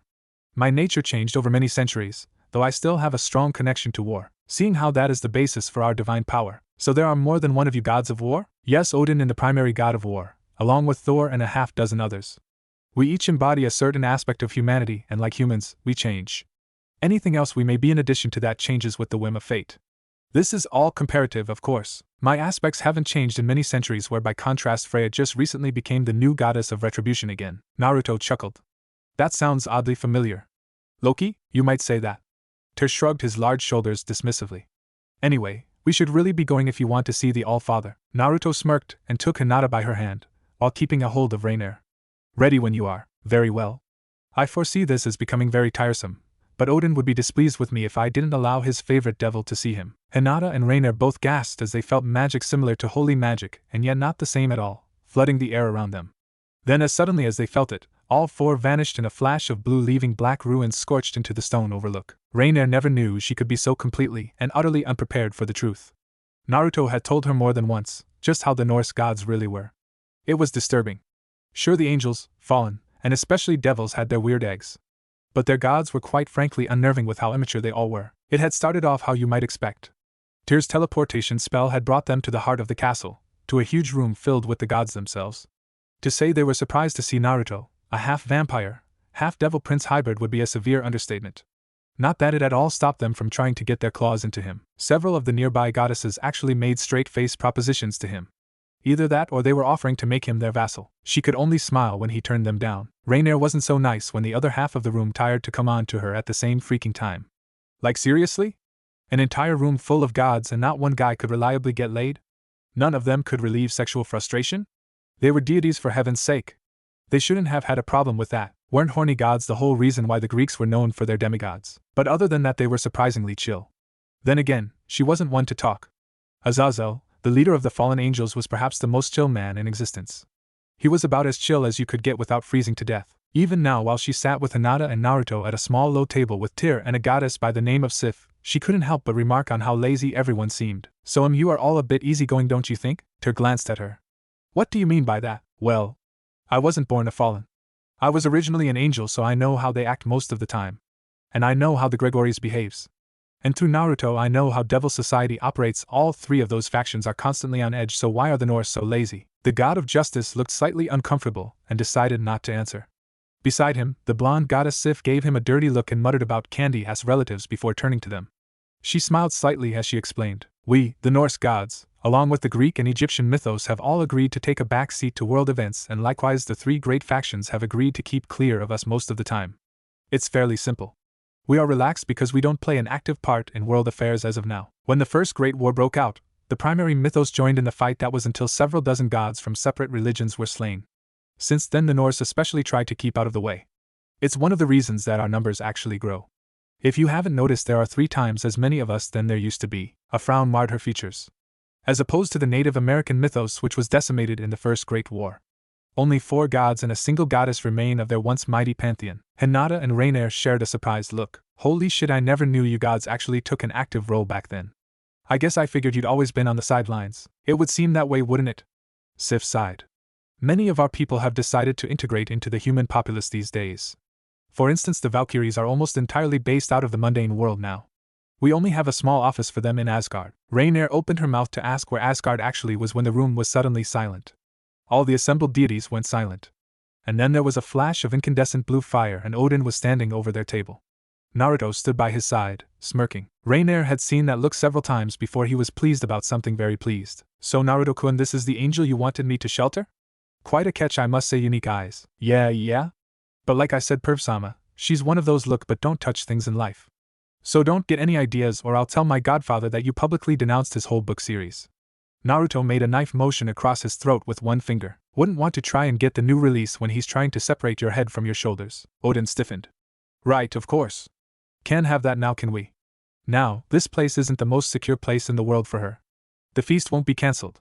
However, we will take her back to Asgard with us. She will be safe and completely undetectable there, I assure you. The God King turned his head to regard Naruto. Please make sure Lord Jiraiya knows I'm still an admirer. There was a plaintive note in Odin's voice that almost made Naruto burst out laughing. Raynare could see the suppressed mirth in Naruto's posture and eyes. And after all, it was kinda funny. Seeing how it was blatantly obvious who and what Naruto was threatening and exactly what he was threatening. The simple truth that Naruto could hold the release of erotic literature over the head of a god was a bit staggering. Certainly, she would never look at deities the same way again after this. On that topic, she didn't think she could look at Naruto in the same way. He was fearless, taking her as his mate, fighting angels in a devil-run school, killing a devil family heir. All of that seemed small in comparison to his interaction with these supreme beings. Supreme, my rosy red ass. Raynare glanced at Hinata, who was looking around the massive room, a bit pensive. She was obviously wondering if she could stand living here for who knows how long. Then Naruto was sitting with them, smirking at Hinata, whose face turned crimson. He leaned over and nibbled her shoulder, making her squeak. Hinata-chan. You'll be fine here, I promise. Okay, Naruto-kun. Good. Alright-chan, we're going to be staying for a little bit of the feast. Can't just pass up this opportunity, can we? What about the others back home? Shouldn't we make sure everything is alright? Raynare asked as she edged away from Odin, who was stoking his beard with a red glint in his eye. Can't have that Sona girl going off on her own, you know. Remember we were going to convince Middle to join the group? Naruto circled his arm around her waist. Don't worry about that, Ari-chan. Your two pals aren't going anywhere, and besides, Sona's peerage was more than enough for your entire group together. They can take care of themselves as long as he glanced at Hinata. More interference doesn't show up. And she can contact me if there's an emergency. Even here? Yep, even here. Don't worry. We won't be here long, but you have to try the food they set out for true Norse feasts. It's something most warriors have to live a lifetime to experience. And I can introduce you to my patron while we're at it. Naruto turned back to Hinata. If things go well in the human world and underworld, then you might not have to spend more than a month with Odin. If something makes me reveal myself, well, there won't be any point in keeping your existence a secret, besides throwing off your father and them. He smiled. You'll be back before you know it. Hinata nodded once and slipped her fingers over his hand, blushing deeply. Whatever you say, Naruto-kun, but you have a patron? You bet, but it's not like it used to be. Since I'm mostly devil and not human, I don't get the whole divine might thing. It's more like special privileges. Raynare tilted her head in confusion. I thought you said you never left your castle until very recently? But my parents invited all kinds of people over when my uncle wasn't around. From Hinata's father, who's an angel, to Norse and Egyptian gods, even the previous leader of the fallen angels once. The guy before Azazel was a close friend of my mother's. Anyway, my patron here is Freya. Raynare's jaw dropped. Freya? But isn't she like the strongest goddess in Norse mythology? Close. Tyr muttered. And if push came to shove, she is the most skilled warrior among our women, but she isn't the absolute strongest. However, she is a close second. That being said, of course, she isn't a major goddess of war, despite having some authority over that province. Speaking of which, Naruto glanced around. She isn't here. Is she off somewhere? I was hoping to see her. Odin smiled eerily as he continued to stroke his beard. I forgot to lower the estate's inner vault barriers. Loki just happened to be in the vault. Last time I checked, my dear Freya was in there as well. He let out a highly suspect sigh, shrugging his shoulder dramatically. I guess they'll just have to wait until I can lower the barriers again. Naruto blinked. So you locked both of them in the safe room? It's about time. Sif grumbled. I've been itching to wring that one's neck for quite a while. You know he put a gravity reversal ruin on my husband's hammer? The nerve of him. Now every time it's summoned it starts to fly straight up in the air. A dark chuckle escaped Naruto, drawing frowns from several gods and goddesses. He just smiled. Sorry about that. It's just that I have a feeling that me and Loki team are going to have a talk. It seems like he's trying to usurp my old title. That's a big no-no. Title? Raynare and Hinata asked at the same time. Yeah. My title. Naruto Uzumaki, the supreme prank god of the underworld. I might not have left my home until recently, but the Lucifer house had many visitors and they all left with the knowledge that I am the best prankster in the underworld, sheltered or not. And no one is safe from me when I put my mind to it, and it sounds like Freya got pissed at him, which means he's been pulling tricks again. And I don't like it when people try to encroach on my territory. Tears shivered involuntarily while Sif only nodded in approval. Hinata and Raynare shared a look before turning back to Naruto. So what now, Naruto-kun? Raynare asked. Huh. Oh, that. Right now the feast is about to start. So he turned to Odin. You wouldn't happen to have ramen, would you? Rias rubbed her eyes as she draped herself over the large desk in the ORC club room. The school day was over and she was so tired. Issei, well, to put it bluntly, she wasn't happy about things. He'd been out doing his usual thing, being a useless pervert, when he was attacked by a fallen angel. That wasn't even a week ago, and her already unstable life suddenly become more complicated. Just perfect. He didn't survive, needless to say. So she had a new pawn now, which took all 8 of hers. Oh Satan, though, the paperwork. She immediately filed the attack with her brother and called for some time to deal with the issue. Her brother, rather surprisingly, supported her request to take care of things on her own. Rias didn't know what was going on, but she did know that things were happening in this town that she wasn't aware of, which was why she was so tired. After an exhaustive search for clues, she was able to find nothing. She had no idea where the fallen girl had gone after spearing Issei, and he certainly wasn't helping. Never would she admit it out loud, but she vastly underestimated his perverted nature. The very fact that he was 99.9% okay with becoming a devil from the moment he heard immortal and harem proved that his mind wasn't just in the gutter, it lived in the gutter. Or is the gutter? Sometimes I can't tell. It didn't help that her friend Sona seemed to be avoiding her for some reason, which was utterly perplexing when she considered that she was forcefully involved in this simply by being there. Sona should have been more concerned about happenings. You know, like someone being killed by a fallen when there weren't even supposed to be fallen here, but that was beside the point. She didn't find anything. Or well, she didn't think there was anything she'd be able to find. For one, she needed someone with her to help her with the general business of Ko Town. And for another, she'd ordered her peerage to travel in groups of 2s at all times when not at the school. As such, she usually had a Kino or Kiba tailing Issei. She couldn't have him killed again now, could she? He wouldn't come back to life a second time, and even if it was possible, she certainly didn't have another 8 pawns to spare. So where did that leave her? She didn't know, which was part of the problem and the reason she temporarily called Akino back from looking after Issei.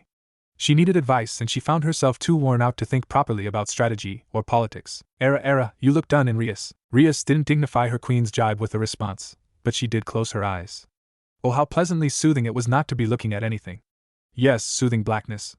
Maybe she would just take a nap right here. That would be fine, right? President, are you going to fall asleep? I could take you to bed if you need me to. The red-headed Gremry groaned and shook her head, lifting it a second later so that she could lock gazes with her queen. Akino, for her part, just smiled back as though she'd been perfectly serious, and not joking at all, or maybe it was a genuine offer and not a tease, but probably not. I'm fine, I just need to figure out what the hell is going on. For instance, why we can't find a trace of the fallen anywhere. Well, Kaneko hasn't searched more than half the town yet. She is the only one who could find them without fail. We don't have her sensor abilities. I would suggest sending her out to scour the rest of the town. Good idea. Remind me why I haven't thought of that by now. Because you haven't slept since you almost lost the boosted gear to a run-in with a fallen angel, Rias grumbled. It was true enough. She was desperate to make her peerage stronger, and soon. Issei was the perfect one for the job. A Longinus wielder in her peerage might allow her to get out of her well, maybe not, but it was her last real chance. And to come so close to losing him to a rogue fallen. It scared the living shit out of her. No one needed to tell her she was terrified of losing her one last chance at freedom. You're right, of course. Maybe I do need to sleep before something happens that I need to be lucid for.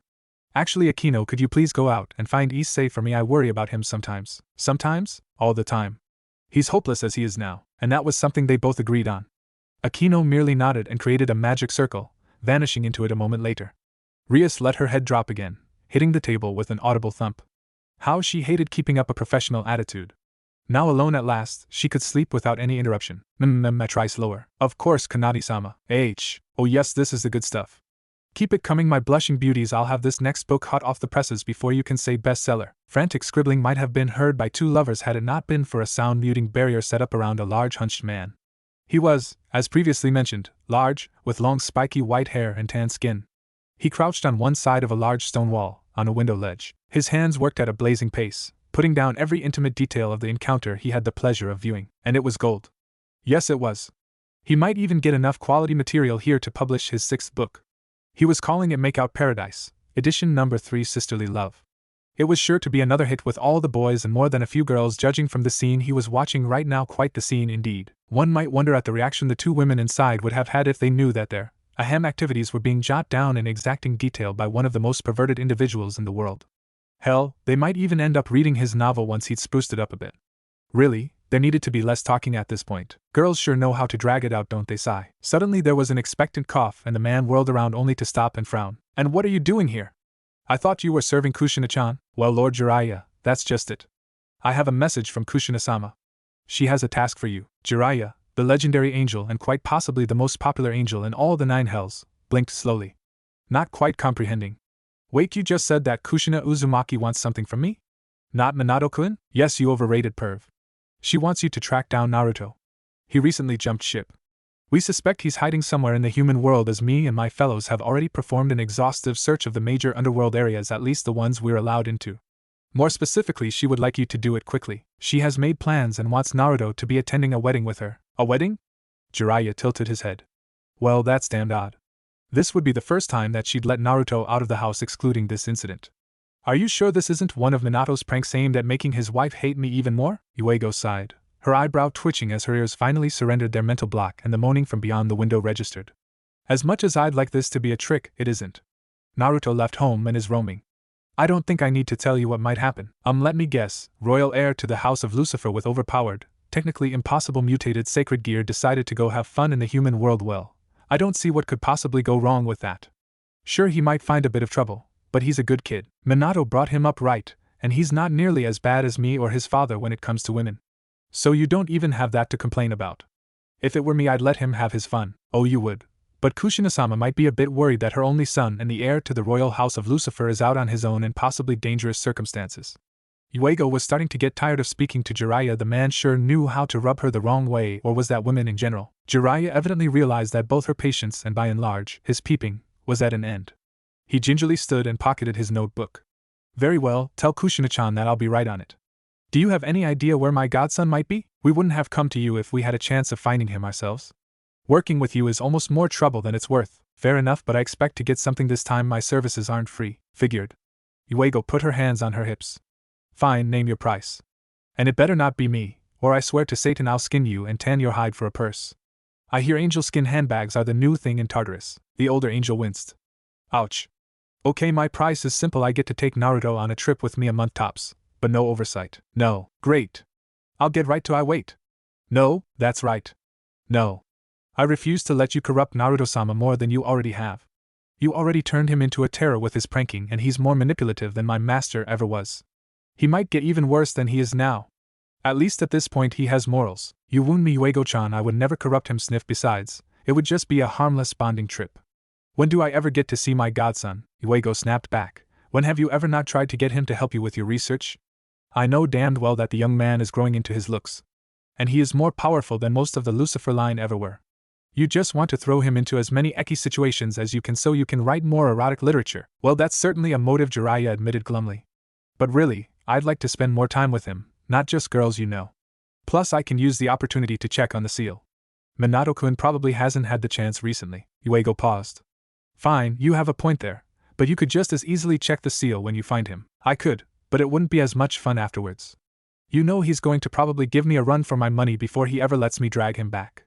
I wouldn't put it past him to use Hiroshima to drop me in the middle of Kushina's bedchambers, and I know I wouldn't survive that experience. He shivered slightly even as a small trickle of blood came out of his nose, his body trying to fight the conflicting images of Kushina naked and the idea of being a corpse. His visitor scowled and smacked him upside the head. Get that foul image of Kushina-sama out of you mind, peasant. Peasant! Who are you? Never mind. I'll take the damn mission, but I'll get my month with my godson. Yuego clicked her tongue as Jiraiya promptly vanished. That man never changes. Yuego muttered to herself as she summoned a magic circle as well, heading back to the Lucifer estate. Naruto sat at the massive feasting table along with his 2 female companions and the 100 or so nose gods. He was smiling as Raynare, who was in his lap, snapping at Fry, who sat next to them on their left. The two were constantly at odds, but at the moment he was content. It was almost 4 hours since the feast had started and he was starting to feel very sleepy. Probably because of the Adarian blood wine. Oh gods, that was good and very thoughtful for Odin to actually have some on hand. I mean, who just had that in the wine cooler if you weren't a vampire? He sighed and rested his chin in the hollow between Raynare's neck and shoulder as she shouted something along the lines of, Stupid, perverted, overzealous masochist god. At Fry, who seemed to be enjoying himself immensely. Either that or he was as blind drunk as everyone else, which was actually very likely. Raynare, strangely enough, wasn't intoxicated in the slightest. Who knew a fallen angel would be against drinking? Certainly not him. Naruto-kun. May I ask why you've been so quiet? Come now. This is a feast. Naruto blinked owlishly and glanced to where Thor was grinning from ear to ear, looking every inch the madman.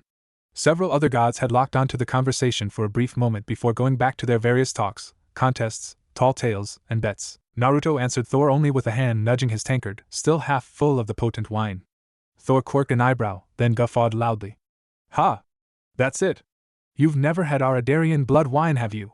Quite hard stuff, isn't it? He nodded and breathed in Raynare's scent, wishing he could go to sleep. Maybe this party wouldn't have been too much for him if he hadn't had a few tankards full of potent wine. He lifted his head saying, I think I may have overdone it on the wine, you know. After all, I'm only 1/4 vampire. Thor raised his own tankard. Then you should drink more. Get used to the strong drink. Who knows, maybe you'll be able to compete with a pure blood. After all, that's where we got all this from. We wouldn't stock such rare wine. Norse like us prefer mead or ale. Isn't that right? Thor shouted that last bit to the whole table and an echoing cheer rang out in return. Naruto only blinked again. It was just a bit too loud here. His sensitive hearing was taking its toll. He was too smoothed out by drink to jump when a hand fell on his shoulder, but he did turn. Naruto twisted around to see a girl with silver hair smiling concernedly at him. Excuse me, Namikaze-sama, but you look as though you might want to retire. Naruto tilted his head and smiled, something he'd picked up from his godfather. Yeah, I know what you mean, but the feast doesn't take a break for almost another 6 hours. I was just going to close my eyes for a bit. Can't leave my fallen friend now, can I? I'm one of the attending Valkyries. I can get you to a guest room if you like. I'm sure Odin-sama wouldn't mind accommodating you. You're Odin's attendant? Yes, she blinked. You're surprised? Naruto didn't know how to put it properly. You look unscathed, I guess. He shook his head, clearing most of his days away. That wine sure was strong, not quite as good as fresh blood, but still amazing. Anyway, I actually wouldn't mind that. Could you take me and my friend with you? I'd rather not have her here alone. If you're Odin's attendant, you know what I mean. Of course. She nodded, her smile turning a bit brighter. Come with me, Namikaze-sama, and you don't have to call me by Sama if you don't want to. It would make me uncomfortable not to hear, but perhaps another time. Naruto nodded slightly and nibbled Raynare's shoulder. She stopped shouting across the table at Thor and Sif long enough to look back. Yes, Naruto-kun? Oh, you look like you're about to nod off. Are we leaving? Thor, along with Sif and Fry and on his other side Hinata, looked at him surprised. Sif was the first to speak up. Turning in already, HM? Understandable. Freya still hasn't come yet, but I'll tell her you came. If you're still here when she arrives, I'll send her along to meet you.